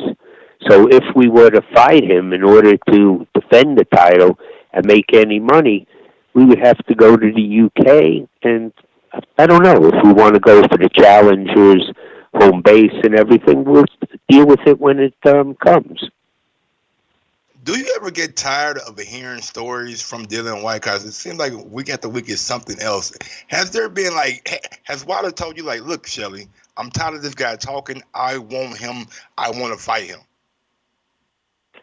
No, he doesn't believe that Dylan White is a challenge. And people talk in order to get their names in the paper, in order to ride on the coattails of Deontay. Because if Dylan White spoke otherwise, who would care? And, he had previous problems, and this last thing that happened over there when he fought Rivas, there's a lot of questions unanswered, no matter whether he was cleared or not. But at this point, not even a thought for us. All right, we got Ruin the 504 that says, is the trilogy with Fury dependent on the success of the rematch? No, it depends on the loser having the right for the rematch. And it wouldn't be a UK guy without a tro. Coyote says, was Wilder ever dropped in sparring by Klitschko? And if it did, was it multiple times? It was once, and he got right up and they continued sparring. And as a result of that, Manny Stewart called me and said, this kid's going to be world champion. He said he's got everything, including heart. Holy shit, Shelly. I just came from Alabama. Wilder said that's not true. That why doesn't anyone ever interview Vlad? And now you're saying it's true? Oh, my God. This one's going to be crazy. Uh-oh. All right, moving on. We have Rafael Ramirez that says, Mr. Finkel... Can you repeat what you said with what Deontay said? He said that that's not true. He said, why do people keep saying I got dropped by Vlad? They need to call Vlad. Why nobody don't interview Vlad and find out that he dropped me? How is everyone else saying he dropped me? And he Well, said maybe he got wobbled in that. I wasn't there, but I know that Emmanuel said when he got hurt, he went right at him. So if it wasn't a knockdown, it was a wobbling. So yeah, because J. Diaz and Wilder said that they were the only fighter to be given a bonus for the sparring because Vlad, correct. You know, so I don't know, but that's definitely not going to sit well with the champ. Rafael Ramirez says, Mr. Finkel, thank you for being on the show. What do you feel are the most important attributes to developing talent and building equity within the boxing and your business brand? Any advice for young entrepreneurs looking to manage fighters? Well, first of all, if you do your job, your brand gets built. I don't need to promote my brand. I remember Evander once asked me, how come you never, promote yourself? I said, because no one pays to come and see me. They come to see you. And you have to care about your fighter. You have to believe that he is the right one. And as a result of that, you protect him, you build him, and at some point, hopefully you have the star you were working with. For sure. We have Aaron White. The WBC has mandated White to get a title shot by February 2021. If the rematch with Fury doesn't happen next, would you be looking to make the White fight next for Deontay, or would you wait till February 21? It's slightly different from what you've answered. You already said you're not interested in White, but I guess if Fury doesn't want it, would you be willing to make that fight sooner than the mandatory? I'll deal with it at that point. There's nothing at this moment to speculate. I don't want to jam my head with, 10 different, opportunities. Who you doing this? Are you going to Saudi Arabia? Are you going here? I mean, all these things keep coming at us, and I've been trying to keep my focus totally on this fight, and everything else is, irrelevant. Definitely. Well, you've answered this one, so we'll just shout out Solo, who says, who does Wilder want next? And you basically said no decisions being made till after the fight. This one, looking at past Wilder. No. Also, AJ question. Oh, okay. This is slightly different. And I'm sure you're not going to answer this either, right? Like, who thinks in losing? But from the UK, of course, Carlito says, good morning, Mr. Finkel. Thank you for answering the boxing fans' questions. We really appreciate it. My question is, when Wilder loses next Saturday, how do you plan on rebuilding his career? Look, I don't expect him to lose, so that question is irrelevant. Exactly. The UK love to hate, man. We got to make one of these UK fights for Wilder, right? We need either the Dillian White or the Mr. We're not talking about him right now. He already got one. He knocking out they best heavyweight. That is true, right? That is true. Right. So you well, actually, you said don't talk. Oh my God! All right, well that's it. That's all our questions there, Mike. You got you had something else? Go ahead, Nestor. I was just gonna ask again about the loss, because we keep having that debate, but you've answered it. You think that he dropped in ranking because of the loss? Let me ask you one question about Andy Ruiz. Sure. After Andy beat AJ, did you ever consider him the #1 heavyweight in the world? No. Cool. Look. Why not, Shelly? If you beat the man, how are you not the man? Let me explain, okay? In order to be a certain level, it isn't a one fight or a one shot or whatever, okay? If you analyze it really carefully, okay? The first 3 rounds of that fight, Joshua was dominating. He dropped him. He ran in and got hit. And after that, he didn't come back. Don't know how bad he was hurt those 2 rounds. You hear all the stories. But Joshua dominated up until then. And he made a mistake. It wasn't like that, Ruiz was winning every round and then knocked him out. So you have most likely the superior fighter in Joshua who made a mistake. And then this man capitalized on it. There was nothing in his past that would indicate he's the greatest. He lost a close fight to Parker. He looked okay in a lot of fights. And I like him as a personality, but at the same time, you have a sport that you're supposed to be representing as the heavyweight champion, and he knows now that he shouldn't have come in the ring looking the way he did. He knows now he should have taken it serious and not partied. That's part of being the image of a sport. You wouldn't have seen a Michael Jordan come onto the court so heavy that he couldn't take a shot, or LeBron, or Tom Brady. Whoever is the dominant athlete in their sport takes it seriously. So how can you give that person the number 1 slot? For sure. Well, those are all my questions, and I'm sure Mike has no more. Do want to thank you for your time. We know it is fight month and a very big fight. Actually, what's the trajectory for Ajagba now? He suffered a bit of adversity versus Kalides, but he was able to get back up and finish him off. How did that sit with you? How do you look at that as the manager?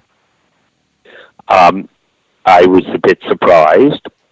He is now training harder than he has ever before. He's fighting on March the 7th. And then if he comes through victorious and looks good, we'll step up the position. And speaking of step up, the last I spoke to you and Ronnie about him, you didn't plan on moving him as fast as he's been moving. I feel like, according to what you guys said, you said he was like 2 years away, and it seems like this year he went a little faster than what we expected based on interviews. What changed? I think the sport itself dictates part of what you're going to be. You can't go the same level or backwards and have the support of the fans and the networks. So you have to move a little bit. He still was 2 years away from a big shot. I mean, that Kalides fight is just, I felt like it was a big step up, that he's faced guys like Michael Hunter and stuff like that who've all faced him when they had more fights.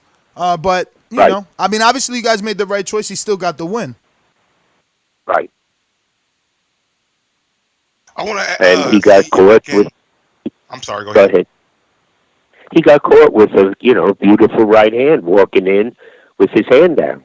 He was too close, and he got caught.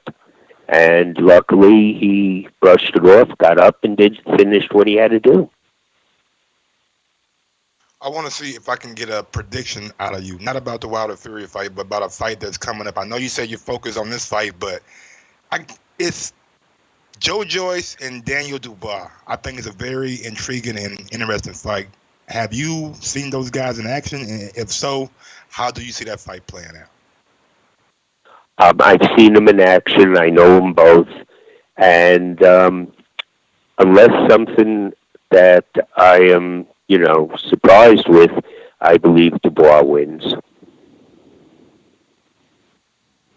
Do you see him being a possible opponent for any of your heavyweights? At some time in the future, if they continue on the same trajectory, sure. There's a couple of young heavyweights that are very good right now. He's one. There's this kid out of Croatia, just drawing a blank. And then the kid, Hrgovic, right? Good young heavyweight. There's a good young heavyweight out of France. But, as Don King always said, it's a long way from the spoon to the mouth. Definitely. Well, Mr. Finkel, I want to thank you for your time. We do appreciate it, and we can't wait to get you back on. Best of luck, but as Canelo says, luck is for the mediocre, so I'm sure Wilder and the team will get the job done. Thank you. All right. There you have it, ladies and gentlemen. Shelly Finkel. We're going to go jump right into that Austin Trout interview. I'll get him. Mike, you take over, and we'll be back. Great interview from Shelly, man. I really do appreciate his time. You know what I'm saying? Very, very good insight. I like the fact that he picked Daniel Dubois. I'm a Daniel Dubois guy. You know what I'm saying? I've been saying that I thought he was going to be Joe Joyce. I think Joe Joyce is just a good heavyweight at best. But I think Daniel Dubois has something about him that's special, and I really think that he's going to make a statement against Joe Joyce. Joe Joyce got a good chin. Like one thing he got a good chin. Bermane was landing some shots on him, but he was just like, no, that wasn't Bermane. It was Brian Jennings who was landing some shots on him, but it wasn't really like phasing him. But Brian Jennings is a smaller heavyweight than what Daniel Dubois is, and they call him Dynamite for a reason. So I'm glad that he picked Dubois. Also, I'm look, man. These guys out here, oh, Mike, you're not going to bring it. Look, hey, man, look. The guy got hurt, whatever. He got wobbled, cool. Drop, whatever you guys want to say. One thing that I can always say in sports, man, you are never going to go unscathed in any sport. You don't think Michael Jordan got crossed? Nigga, it's on tape. Allen Iverson gave him the dipsy do. You don't think Allen Iverson got done in before? It's on tape. Kobe Bryant gave it to him. You don't think Kobe been done before? It's on tape. Paul Pierce gave it to him. You don't think LeBron been dunked on? It is on tape, bro. Like, anytime you play a competitive sports, there will be or there will be a day that you're not on the top of your game, or you're just starting out and you're a novice. So, man, I don't put much into shit that happens in the motherfucking sparring arena. They say Earl Spence gave Floyd Mayweather a black eye in sparring. Cool. Guess what Floyd did? 51-0, 50-0, man. He ain't got a motherfucking loss to his name. And guess what Wilder ain't got? A loss to his name. And straight up, bro, like, that's what matters most. When the lights come on, you gotta motherfucking perform. And that's what Wilder does. I thought we was ready this. And furthermore,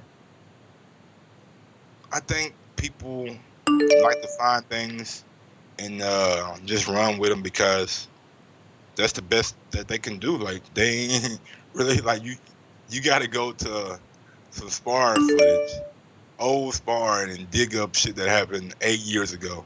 But we ain't talking about the shit that happening right now. Like, we want to omit the things that are happening right now. You know what I'm saying? So it is what it is, man. You guys are funny, man. I like the UK. I find you guys very, very, very entertaining. One of my favorite movies of all time is V for Vendetta. It was a very entertaining movie. So UK is cool with me, but sometimes I think you guys take trolling too seriously. You know what I'm saying? I think you guys take it as a sport. Like, if trolling was a sport, the UK would probably win a gold medal every year. Like, no doubt. Like, you guys probably win a gold medal every year in trolling, but it's not a sport. It's kind of shows, like, I don't want to say a level of intelligence, but like it. No, I'm not gonna say that because everybody trolls. You know what I'm saying? I'm not gonna cast that aspersion on you guys, but I do think when it comes to Wilder, you guys can go overboard. And at the end of the day, man, look, you hate him, like him, don't like him. You know what I'm saying? He gets the job done. Get the job done. Period. Next, we ready? Not ready yet. All right. Well, big ups to Austin Trout. We got him coming on in a second. He's one of the I guess flagship fighters for the Impact Network. We found out yesterday that he has a 3-fight deal, 3 fights on his contract with Impact. So, I want to see what kind of names he thinks that he can possibly get over to that network, and can we see a you know what I'm saying, maybe a little maybe improved opponent from his last opponent. I know he was coming off a draw to Terrell Gausha, and maybe just wanted to get some cobwebs out, wasn't that active in 2019. So I can respect that. So we chopping it up and see, can he really think he can make 147? Really think he can make 147? Cause that's a, if you can make 147, like why you ain't been made 147? Like that's the thought in my mind. But hey, I don't know, man. I think that's a lot of weight coming off to try to make 147. Because if you make 140, let's say he makes 147, and let's say he fights Crawford. Go ahead, Ness. All right, Mike. So we're live with Austin, no doubt. Trout. Austin, man, first and foremost, thank you for taking out the time, obviously, to come on the program, talk some boxing with us. We really excited to have you, man. Very happy for this moment in your career where you're getting an opportunity to rebuild. We had an interview with Freeway Ricky Ross, and we were able to get some insight from you through his perspective. But congratulations, man. Congratulations on the win. How are you feeling? You accomplished not only the win, but to get down to 147 or 148. I know that was the biggest, hurdle for me was to make the weight. Now, honestly, I made the weight lightweight easy. Just as easy as I've been making 54.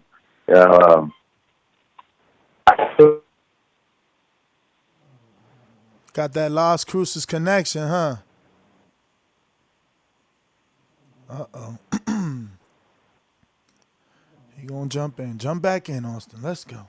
Did we drop him? I'm looking for the endurance test. And I feel good. I'm excited. Excited about this. Yo, we lost half that answer, man, with that Las Cruces, New Mexico. Say half the answer. Yeah, that T-Mobile. T-Mobile. Lost the whole answer. No, I'm saying that I felt good. Oh, man, stop playing. Go by a window, Austin. What up, champ? Good. You got to go by a window. You said, what I said was, it went dark on us again. Oh, my God, he really choppy-yoppy. Are you there? Oh, he dropped off completely. Let's try him again. No doubt. Don't. Oh, shit. Yo, see what Andy said. Yeah. Yeah, champ. Come back home. Come home, champ. Who? Andy who? You, Andy who?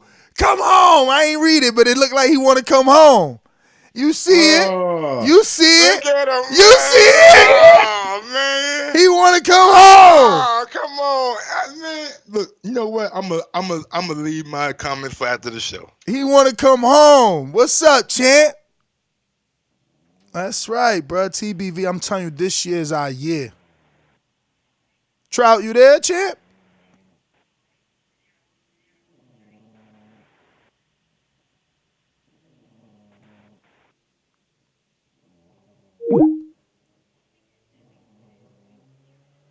Man, he calling me back for sure, but let me. Yeah, it would be better for you to respond to Andy than me. You got to read it. Uh-oh. I guess he don't want to come home. No. It ain't nothing like that. It ain't nothing like that. Oh, all right. I thought he wanted to come home, bro, because TBV's home. We ready. Absolutely. I'm about to read that. So you got mad love for it. But look, man, Austin, you there? Austin, yeah, no, Mr. No Doubt. Come on, Austin, man. I want you on, big dog. I want to see how that breast milk coming along. Did you use the breast milk to make weight this time? I did use a little bit of breast milk. Look at him. I knew it. What's the benefits of that, man? Like all jokes aside, like what's the benefits of that? You know what I'm saying? Cause look, I never understood like cows drink other cows' milk, dogs drink other dogs' milk. Like why don't humans? You know what I'm saying? Like as babies we do, but after time we shift to like a cow milk. Like that makes no sense. Nah, and I don't drink no cow's milk.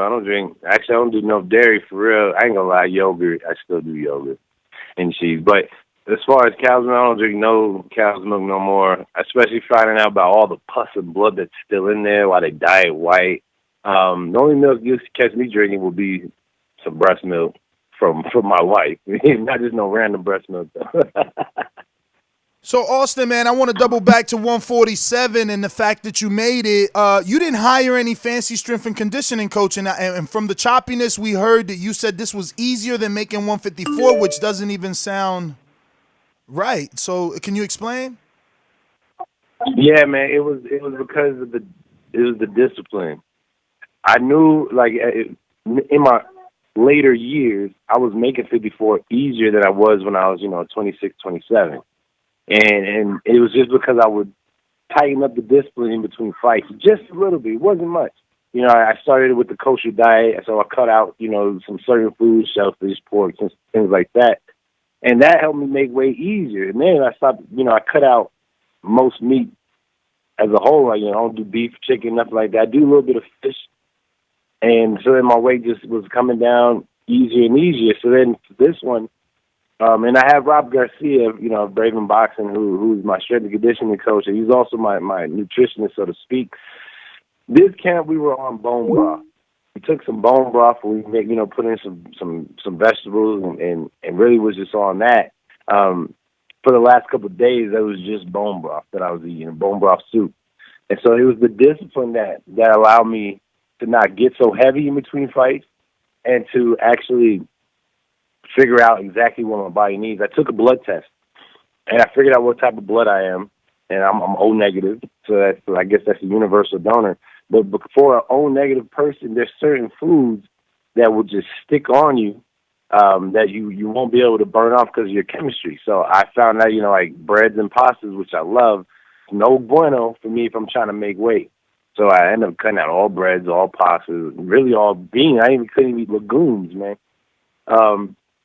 Because that wasn't good for my type of blood. So, like, all fighters out there, do yourself a favor, find out your blood type, and figure out which foods mesh with your chemistry.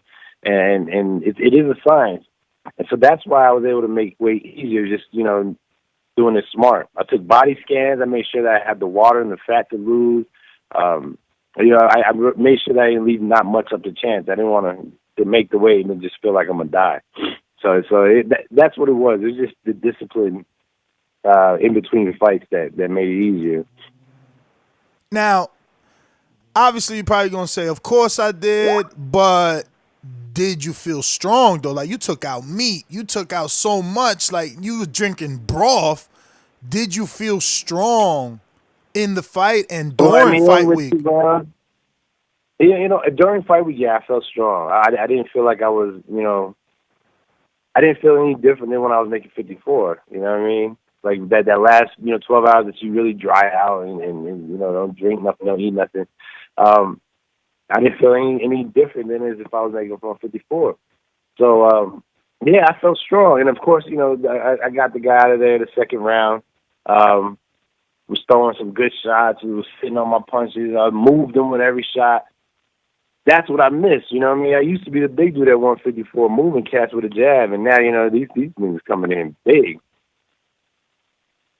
So, obviously, we talked to Rick, and he said that you might have a 3-fight deal with Impact Network. And I mean, let's go one at a time. So, how many fights are you tied into them with? Yeah, I have a 3-fight deal, at least. And, if they get everything together, we could do more. But I know it's a new network. They're not even just new as a network. They're new to boxing. So, there's a lot of couple of things that need to be ironed out. And I have a whole bunch of my fighter friends that are looking like this could be a new home to get fights, because that's the problem, that there's not enough TV dates for everybody to fight. I'm trying to tell the people at Impact Network, like, y'all can be the new home. I told them, like, solo box sale. I miss solo boxing. Every Friday we would get fights. It didn't have to be named. It didn't have to be a great record, but you got decent fights. And you got fights weekly. I'm telling them, like, this could be a home for the come-ups and the comebacks, baby. We be the new solo box sale.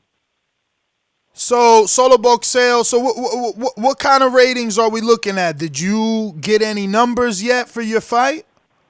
I watched it before you even answer, bro. I watched it. It was easy for me to find. I mean, you made me aware of it. Following you on social media, I read that it was on Impact Network, And then I just fucking actually set Impact Network into my remote, and it's on Xfinity, like no problem. And I think 24 or 48 hours ago, it was actually 48 hours ago before I interviewed Freeway, we found out that there's an app too. So all we need is numbers. And I know you can't give me numbers financially because I need numbers on ratings, right? Because obviously, how does Trout get Terrence Crawford to fight him? You're calling him out on the post-fight interview. You know, he's not going over there if they only 50,000 people seeing you. There was a rumor of 275. Now Mike talking about the link is missing. I could have sworn I seen it, but bro, I could not find that link to save my life. That's crazy. Do you know how many people watched it? I don't know what the numbers are as far as ratings go. I do know that the app, and I've had multiple people tell me that the app was crystal clear, that it was beautiful, there was no delay, there was no lag, that the app is where we need to really promote. Because, you know, everybody's not going to be able to find a good old... Hold on, you hear my daughter? Hold on. Hey, come on, chill out. Thank you. But I don't know what the two numbers are yet, but I do know that I am going to... Hey! But I do know that we want to go hard for the app because of that. You know, the app is kids are all about apps. They're not watching TV. You know what I mean? Yo, the production was nice too, Austin. Did you watch it back? Yeah. The production was good. You know, much better than Solo Boxer. That was my only problem with Solo Boxer, that their production was, you know, lightweight janky, but it was a good fight. What do you think, like in your opinion, what is your end goal? Like, do you see on Impact Network? Do you want just to use it as a springboard back to like a ESPN or a PBC, or are you going to be that channel's flagship fighter?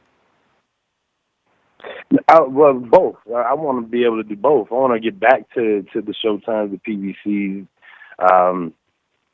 That'd be great. That means it's a big fight. But at the same time, you know, I feel like Impact Network is my baby. They believe in me and let me be the face of it, and I want to build this network up just to be enough. A lot of these channels are leaving for boxing because it's starting to get hard to watch boxing on TV. Now, you know, BBC's cutting down the dates, Showtime's cutting down the dates. You know, if Impact could jump in with, and I'm hearing for next year they got approved for 56 dates. So, you know, that's once a week almost. So how'd you get hip to this? Because again, I didn't even know this was on my cable provider until Austin Trout posted that he was fighting on Impact Network. But obviously, doing my research, they're broadcasting in over 88 million homes. So that's why I'm very interested in what the numbers did. Not only because they're in so many homes, but also this is a Christian network. Right. I mean, they're in a lot of homes. Just not too many people know about it. Go tune in, and it's a Christian faith-based channel, which is cool because I'm all about, you know, my Elohim, my Most High, and I can give them a little Hebrew flavor to it, where they won't cut out, you know, my interviews, giving God all the praise. But at the same time, too, again, boxing's full of faith. Most fighters that I know, they believe in a higher power one way or another. So, you know, I think they can still have a home there, even though it's very faith-based. Definitely. So they're on Comcast Cable, Time Warner, Spectrum, Charter Spectrum, Bright House, AT&T, Uverse. They're in Cable Bahamas. I could tell that's like a Dominican. I don't mean it's definitely the DR that phone company. They're with FiOS as well and Frontier Communications. On satellite TV, they're with Dish, Direct, and Star Sat, and then digitally you can find them with Roku, Apple TV, Amazon, Google Play, Microsoft, and Sling is coming. So I really like that you want to be this flagship. I think that's doable for you, man. I mean, they're in a lot of they're accessible already, They're in cable Correct. TV already. Like DAZN is just getting on Xfinity. You know what they don't Right. have that DAZN has obviously is the inventory, but it sounds like you definitely want to help them with the inventory. Oh yeah, I got some good names that that are trying to get on the squad. And, it's just I just got to make sure that everything is right that I can offer these fighters a home. I don't want to be no. How long is that going to take for you? How long is it going to take for you to Let's see what's hammer gonna out take this? long. I feel like by my second or third fight, we should be ready to go. This first fight, let me just say, I'm glad I had a lightweight, soft opponent because I was doing a lot of things trying to make sure that everything went smoothly. Me and my wife played a lot of behind the scenes fixing to make sure it worked, and it did, and it worked out great. And you know what? Honestly, I feel like it worked out pretty easily, even with all the mistakes that were being made. Now, next time, when we don't have the mistakes being made, it's just going to move even smoother. So I say they have another fight March 14th in Tennessee, and then they have another fight, supposedly, at the end of April in Ireland, which I will be fighting on. And we're looking for opponents now. And by then, everything will be smooth and wrinkled out, and I can give my fighter friends a legit place to come and get busy, get some work, everything. So I just want to double back. I don't think that you answered how you found the network because I just want to say that Impact Network is one of the largest African American only founded independent channels. So like that's holy shit. I mean, where were they at all this time? 100% black owned too. 100% black owned too. So we go and we buy black, all that good stuff. Darius McCrary. Most people know him as Eddie Winslow. He's the one who brought me on, and then and really told me the bigger picture idea of it. Now, mind you, I've taken a big pay cut on these fights to try to get this going, but I look at the bigger picture. It's gonna because in Eddie. So wait a minute. So wait a minute. Show me the bigger picture.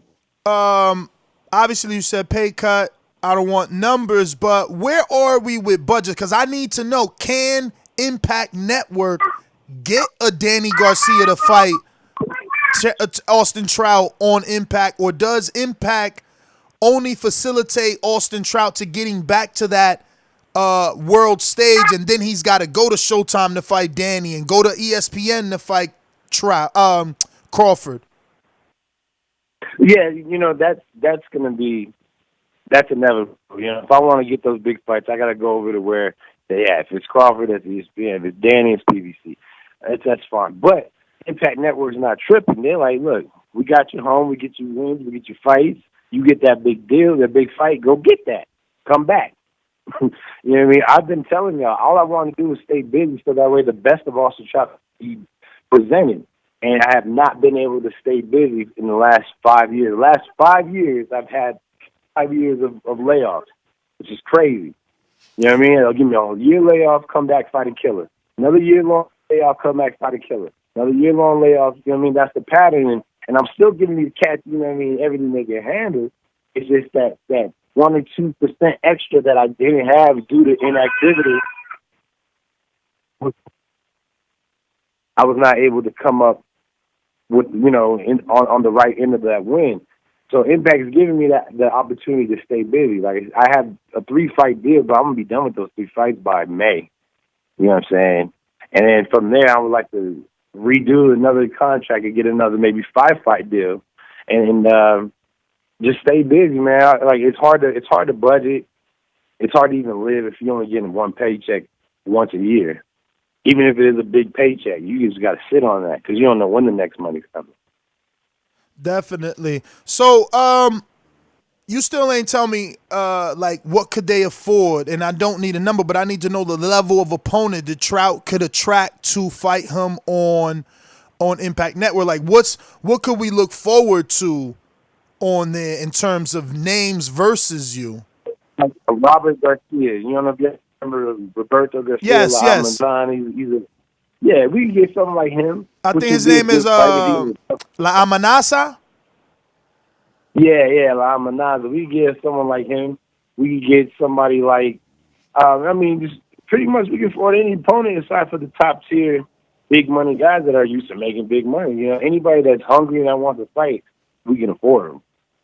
Bet, man. So, how'd you get Alonzo? How much control do you have? Because that was going to be my question. Like, it sounds like you are pretty close to hammering a good deal for yourself. Do you see yourself fighting any longer or taking over some sort of executive role in this network where you can do the boxing department? Because you like, I got my guys, I got a team, they ready to come. I'm like, whoa, is he about to turn promoter manager? Yeah, I want to do both. I want to fight, but I also want to be on this committee for the boxing that's going to build this network up as far as the boxing goes. Now, everything else, the T. Jake show and all that stuff, I don't. That's not my lane. Nor do I want to be in that lane. But as far as for boxing goes, I feel like I could really help this network grow to be a prominent player in the boxing game. Definitely, man. Because you know what? You're right. All we have on that level, and again, we're not talking numbers, so I don't know, but you use the word solo boxeo, so I'm going to use that level of fight, Azteca TV, solo boxeo, Telemundo, that level of fight. We only have it in Spanish. We don't have like a mid-tier American television broadcast boxing net. Like, we don't have that. We don't. So there is a lane for you, and I'm super excited for you, man. Obviously going to continue to follow and can't wait. Happy that you're getting this, opportunity to really get back into good shape, and hopefully this Crawford situation. I mean, again, you said now the good news is you said you could be done with your 3-fight deal by May. So by May, you would be willing to accept some real offers from Crawford, or are you going to stick with your original answer, which was try to get another 5-fight deal from there? Because your post-fight interview was, I want Danny, I want Crawford. I want Keith, I want Crawford. I want Earl, I want Crawford. Like, you only repeated his name more than everybody else's. Like, what's the thing with Crawford? Oh my God, we lost him. He didn't hear none of that shit. That's Crawford, man. The Crawford ghost hit the phone. We gotta call him back. Do you believe this? Oh, hey man, hey, look. You want Crawford, man. You gotta be careful what you ask for. Yo, Las Cruces with the internet, bro. It's not even our internet. It's his cell phone. He keeps hanging up, dropping. But yeah, man, don't forget, if you listen right now, YouTube. Austin. Oh, my bad. Austin, you there? Yo, Las Cruces killing you, bro. T-Mobile don't like you, man. Yeah, they don't, man. I'm sorry. I'm in the mountain right now. I'm in Rio Del, so I'm in the mountains. We did some snowboarding yesterday. That's why the signal is real. Oh, man, be careful, man. You know, it's them snowboarding accidents. You gonna hurt a leg, man. We still need them legs, champ. Be careful. I don't go crazy. I just, go fast. I don't be hitting jumps or nothing like that. Oh, you don't go crazy. You just go fast. Fast is danger. But listen, did you hear anything we said before we lost you? The last I heard was about there's no American flagship boxing like solo boxeo. Like, all we get in America is just the top fights, or supposed to be the top fights, And that's why I feel like boxing is missing too. Like, there's hometown heroes. You know what I mean? There's nobody that's working on the local scene, building up these local fighters to where they got a city behind them. So that way the big phones would come and say, oh no, let's go there. They already got the fans. They already got what they need. Let's go there and showcase that. So like, that's kind of also what I want this network to do is build up these hometown heroes again. And they're starting off. They got Alonzo Butler, Big Zoe. And they're going to Chattanooga, Tennessee to try to get them going. But what I also don't think they have is the eye for talent for fighters that are going to be here for a long time. A lot of fighters I see so far is, I don't think they'll last long, in my opinion. But I do have some fighters that will last long in the game, and I'm just trying to show them like this is what you look for. Yeah, man, you know, gotta build 'em up to recommend home. recommend him a talent scout. Yeah, yeah. So they know what That's they're the looking Gibbs. for. Stop wasting money on people that ain't gonna do nothing. That's the Gibbs. No, listen. yo, so did you hear that Michelle Rosado wants to have her show, her Philly show, which is Damon Island Jr. versus Steven Ortiz main event, 2 undefeated fighters, 111-0 versus 16-0. And she wants to have it on Impact Network. She says she Yeah, no, I heard, and they called and reached out, and I just gave them the number to the executive producer, Steve Marcano, and, you know, hopefully everything went straight. Because again, I'm not in the position quite yet to say, yeah, I got you, let's go. Not yet, I'm working on it. Nah, man, but at least, like you said, man, you put them in contact with the person, man, you know, and one good deed, you know, deserves another. But we do got some questions from the people. Mike, you got anything? I've been running over the interview, man. I get excited when I know the person. That's what it is. Touched on everything, but one question that Ness did bring up when you got cut off. In the post-fight interview, you kept on bringing up one name. Like after Earl, you'll say Crawford. After Thurman, you'll say Crawford. After Crawford, you'll say Crawford. So what's the infatuation with Terrence Crawford? Whoa, infatuation? I mean, not saying it like that, but the boxing Yeah, infatuation. I know. I say nobody wants to fight Crawford, so I do. That'd be a big fight. Whoa, nobody He wants to don't fight have Terrence. nobody to fight. Nobody wants to fight Crawford, and he don't have nobody to fight. In fact, well, no, I take that back. Sean Porter wants to fight Crawford. Oh, wait. We losing you with that Los Cruces T-Mobile. You said who wants to fight Crawford? Sean Porter wants to fight Crawford. Crawford wants to fight Sean.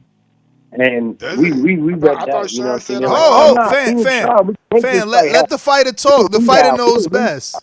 Hold on, Trout. We ain't really get to hear you because my co-host, you know, Crawford's his boy, so he's talking over you because he can't believe that you saying someone does want to fight Crawford. Yeah, Sean Porter wants to fight Crawford. Crawford didn't want to fight Sean. You remember how Crawford was like, oh, we don't need Al, we don't need Bob to make this fight. If we want to make this fight, we can make this fight. So then Sean was like, all right, let's make the fight. And then Crawford was like, nah, I don't do nothing for me. Ain't no point in making this fight happen right now. I don't need to do nothing. I mean, it don't make no sense for me. And then Bob comes on after Crawford was like, nah, I don't want to fight Sean. And was like, that's all right. We got a bunch of light welters or super lightweights that we could give. And he named Regis Prograis. He named some other little dudes. Josh Taylor and Jose Ramirez. You right, champ. You right. Yeah. So Sean was ready for it. And Crawford was, you know, for the build-up acting like he was going to happen. And then as soon as the green light happened, Crawford backpedaling. Not Sean. You know, Sean wants to smoke, but maybe he'll take me because he thinks I'm old and, you know, washed up. You know, I get to shock him. Yeah, man. So what is it about Crawford other than not having opponents that you see? Like, I mean, do you just want a payday at this stage? How old are you, Austin? I ain't box wreck you and shit, but like, are you just looking for the check? Nah, I ain't about to pay that. I legitimately think I'm bigger. He's been fighting a lot of low dudes. And he's been bullying these little dudes. Wait. You got to slow down when you dropping these gold gems because I've been saying for years the Top Rank has been raising dudes up. Like if he fight a dude at 35, that dude came from 30. But people say I'm a Crawford hater. So you're a fighter. You're allowed to tell me this. What do you mean by he's been fighting little dudes? He's been fighting. I mean, what was his first breakout fight? It was against Gamboa, right? Gamboa is coming up from what, 130? 126? 126. 126 to fight him at 135. And he smashed Gamboa. Although he got caught up a little bit, and what's one thing about Crawford is that he does get caught early. He comes on later, he's a slow starter, and he gets touched. Now, though his last fight against the Mean Machine guy, Kavalauskas. you know what I mean? Yeah, whatever his name was, Mean Machine. That might have been one of the first legit welterweights. Maybe. I don't know the guy like that. I have to go do research, see where he's coming up from. Can I ask you a question? But yeah, he fights people coming up, and that's not throwing shade. Bob M is a genius at knowing how to move his fighters and make them stars. He's a genius. I mean, as much as if you like him or don't like him, you have to give him his credit. He's a great promoter. He knows how to do it. He knows how to give him the right fight that makes him look good, that gives the public the facade that this is the real deal. Not saying that Crawford's not the real deal. I'm a fan of Crawford. I like watching fellas fight because, I love the technicality of him. He says he's a right-handed, but he always has success as a left-handed. You know what I mean? But I feel like I'm a bigger guy. I have just as good a boxing skills as he does. He's not super fast or nothing. It's not like his speed is lightning. He's just very smart and places him well. But wait, how you know he's not super fast? You've only watched him, or you've been in the ring with him? No, because I watched him. I ain't never been in the ring. And I don't think there's any welterweights that really have blazing speed anymore. Except for Manny.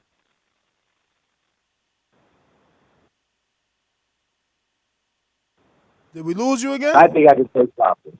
I'm legit in saying that I could fight. I could win in a fight against Crawford. As long as I'm even playing still. Ha! Now, let's go back. You say he only fights small guys.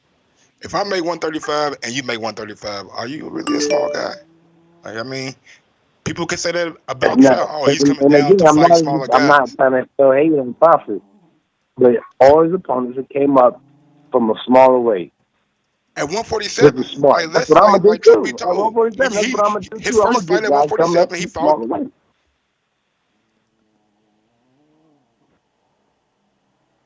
Even the 147 pounders ain't legit for 147 pounders.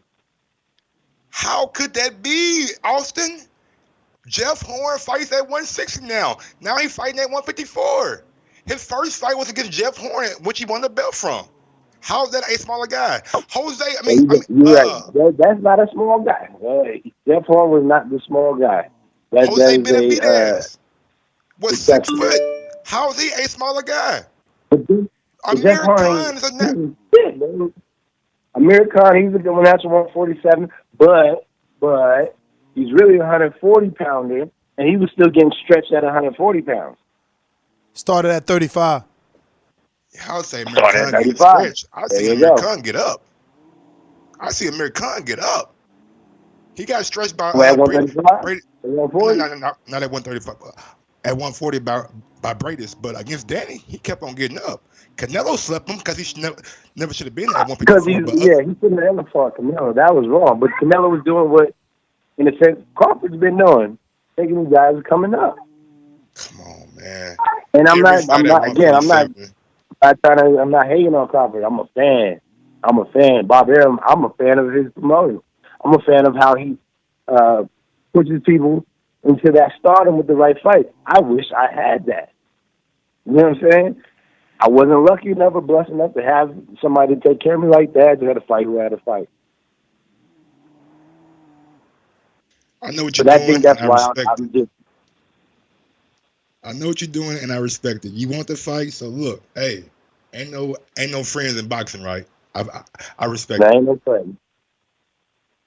And I'm still a fan. But he's still telling the truth, though. He's still telling the truth, like his version of it. True. Yes. No, I mean, look, you right too. At welterweight, Crawford ain't bring nobody up. I mean, except for Benavidez, who started at 140.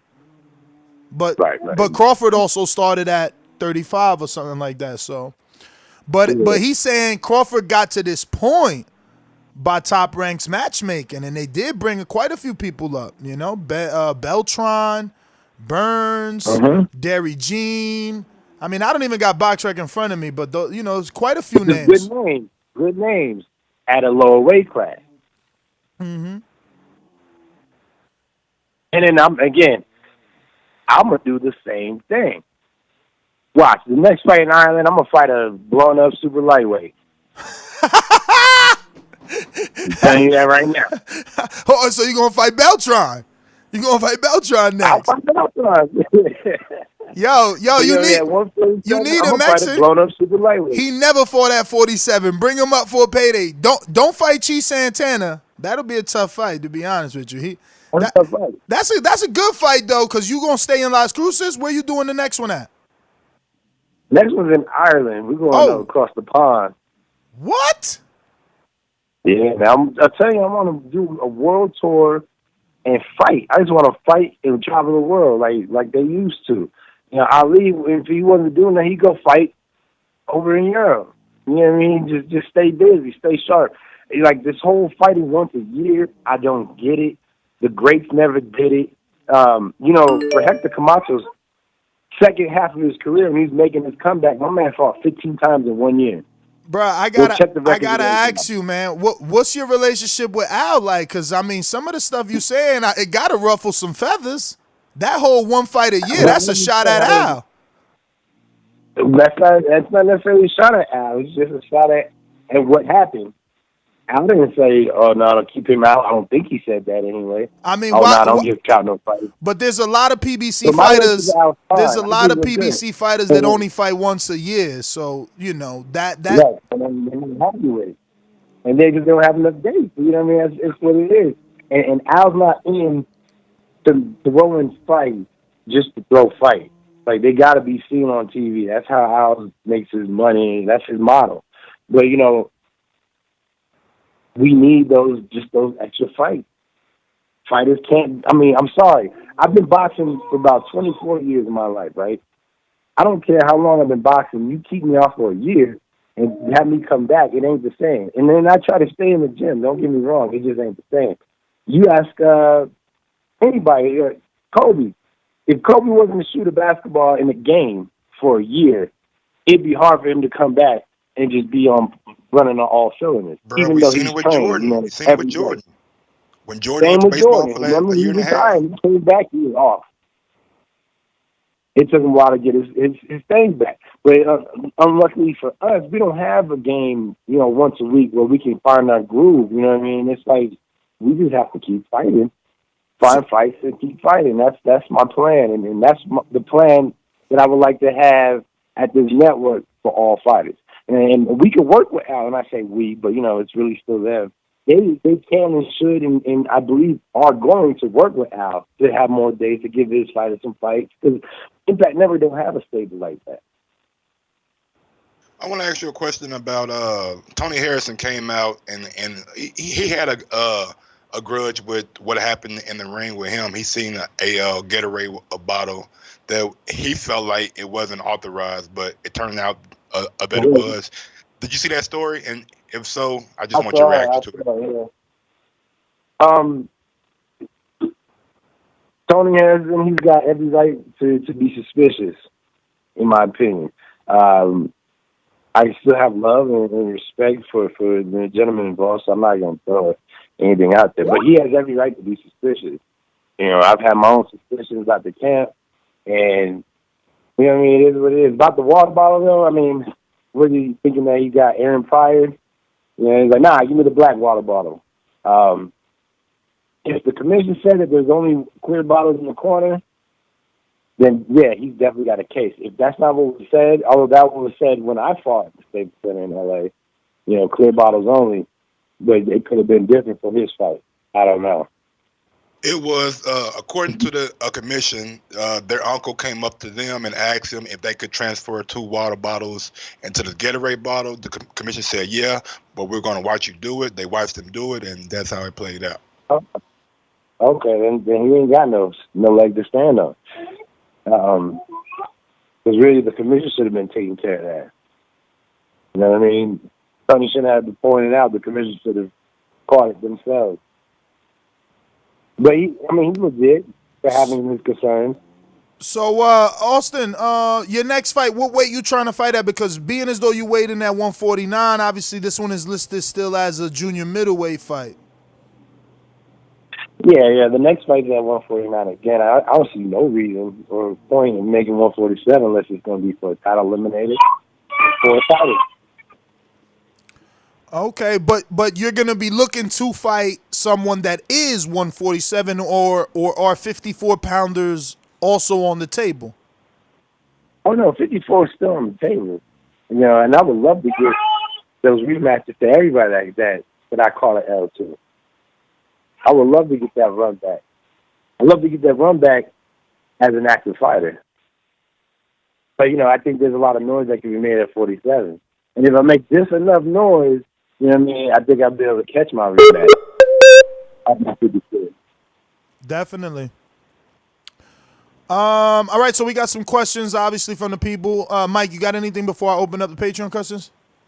Nah, go ahead and go to the people, man. All right, we got Dual Ingram that says, what's the most extravagant thing you've done for Valentine's Day in detail? Damn, yo, you can put me on the spot because I don't do that Valentine's Day like that. Like, what's the best thing we've done? Oh, I know. I made my daughter on.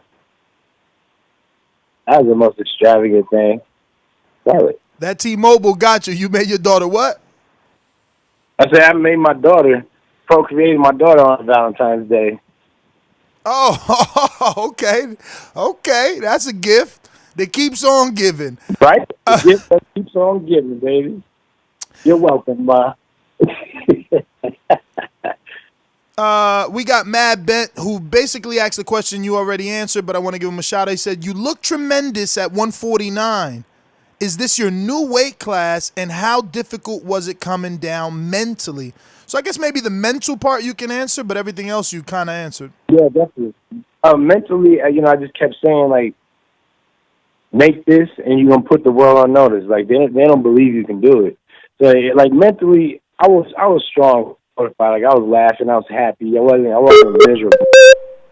Which told me that I can make this weight, and I could do it for a while. I don't plan on doing much any more growing at 34. So, we keep the discipline up, I'll make this weight strong. All right, we got Ruin of 504 New Orleans says, going to 147 at this point in your career is a huge step. What fights do you want at this weight? I know it's a huge step. I understand that, and I know most people nobody can do that at an old age and blah blah blah. I'm not everybody. I'm not any regular person. And the fights I want, honestly, and I would love to. I know I keep calling Crawford, but that's because he's somebody to fight, and I feel like I could be that one to fight. But I would love to get Keith Thurman right away. That would be.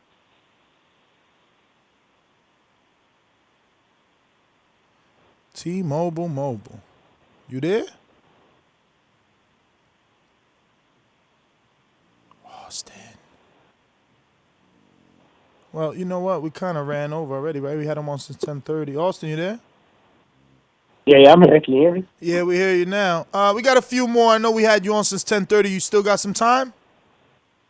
Yep. All right. We got Rafael Ramirez that says, hi, Mr. Trout, big fan. What sold you on Freeway Rick Ross and his development of boxers in the boxing game? How has Impact Networks separated themselves from other TV networks? Best of luck in the future, champ. Thank you. No, thank you. Freeway wasn't even about the boxing that really sold me on Freeway. It's just his hustler's mentality. My man, he's been to the top, he's been to the bottom, he's working his way back to the top again. And as far as marketing goes, Freeway is very good at marketing himself. And he has a love that he wants to get into the boxing game. And I'm like, look, man, you help me with some of the things you got over there, I can help you out with this boxing thing we got over here. And then, the chemistry, the energy, we real simpatico. Same ideas. And that's what it was. It's the energy. All right, we got Christopher Riley says, congratulations on your latest win and your new partnership with Freeway Rick Ross. At 147, would you be open to facing Berto Collazo or Robert Guerrero? I think those would be great fights for you that you can win and you can showcase your skills against them. Oh, absolutely. And I don't know how much longer Berto really is going to fight, but I would love to fight Berto Collazo and Guerrero. I think those would be perfect fights to get for people to take me serious in the welterweight division. Now,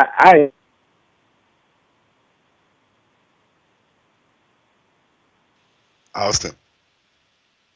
He going in and out. Yeah. What you laughing at, Mike? I ain't laughing at nothing, bro. What? I read Ricky Ross' name wrong?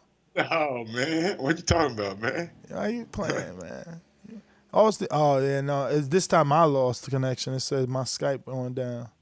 There's a problem with the network. Yeah.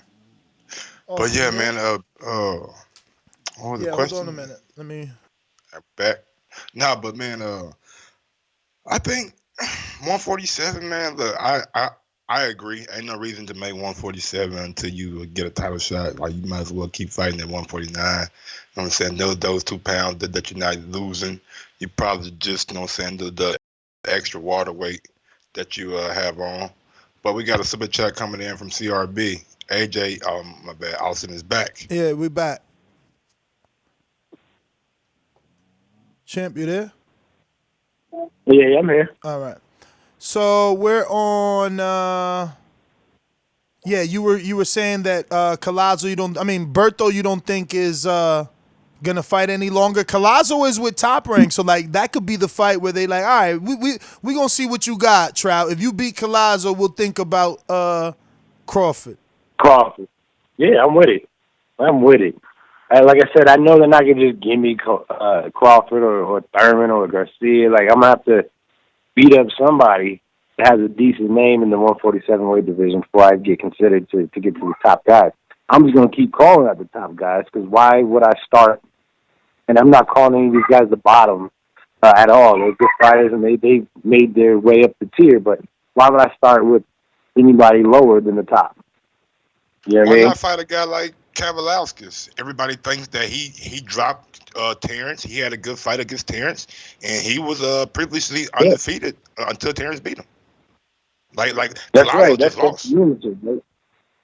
Yeah, no doubt. We'll take that fight. You know me, guys. I'll fight them all. I'll fight anybody to get the right opportunity to get the right fight. Yeah, but at the end of the day, he's a top-ranked fighter, so, you would have to go to ESPN. Right now, you still got these 2 fights on Impact, so who you can fight and who shouldn't have a network deal and whose name is more known than Kavalauskas is Ray Robinson. He gave a tough fight. Ray Robinson. He gave a tough fight to a lot of people. He really beat Mean Machine. I won that. He beat exactly. Yeah. He really beat Mean Machine. He really beat, I think, Josh Kelly. And did he fight Porter? I think he might have fought Porter. He fought Ugas. My man fought everybody. So he's just a tall welterweight, though. Yeah, he is. And me and actually him we're talking about trying to get a fight set up between us, and we both were like, bro, I ain't got no fight. Oh, but I ain't got no fight neither. Man, let's see if we can get him to let us fight each other. So yeah, I'll be down to fight Ray Robinson. And me and Ray, we come up in the amateur together. You know what I mean? Damn, that's Southpaw versus Southpaw? Yeah, Southpaw versus Southpaw. Yeah. Ew, you want that? You want that? I want a fight that's going to give me the right fight. If Ray's the one, yeah, I want that. I hear you. All right, we got Mission Impossible that says, Austin, congratulations on your success in the sport. Can you explain how you came in contact with Free Ray Ricky and what he brings to the table for your career and other fighters? Rob Garcia, who used to be Devil Hoyer's strength and conditioning coach for like 9 years, him and Ricky, when Ricky first got out, Rob picked him up and took him to, I don't know if you remember when the Kardashians had their little celebrity boxing a few years ago. Well, it was a celebrity boxing, and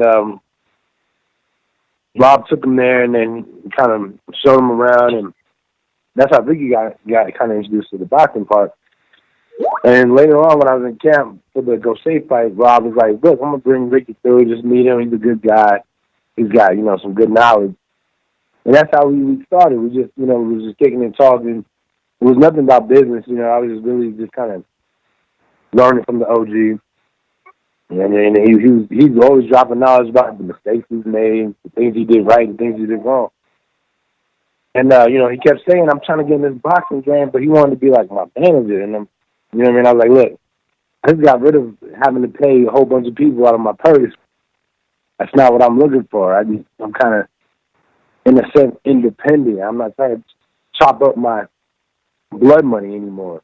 You know, so he's like, well, look, man, you know, just know I'm interested in this boxing game. I'm trying to get in the boxing game. So when I was approached by this Impact Network, I called up Rick and was like, look, man, I need to get my promotional going. We have a network that looks like they're going to be behind us.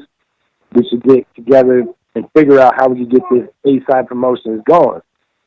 And that's what we've been working on since. What do you feel he brings to the table for you and other fighters, though? He brings that hustle mentality, man. Like I say, he knows, he goes to every barbershop in the nation. That's what he does. Because he knows that's the best place to get the word of mouth going. For my fight that sold out, he was in the barbershops, you know what I mean, promoting the fight that's coming on.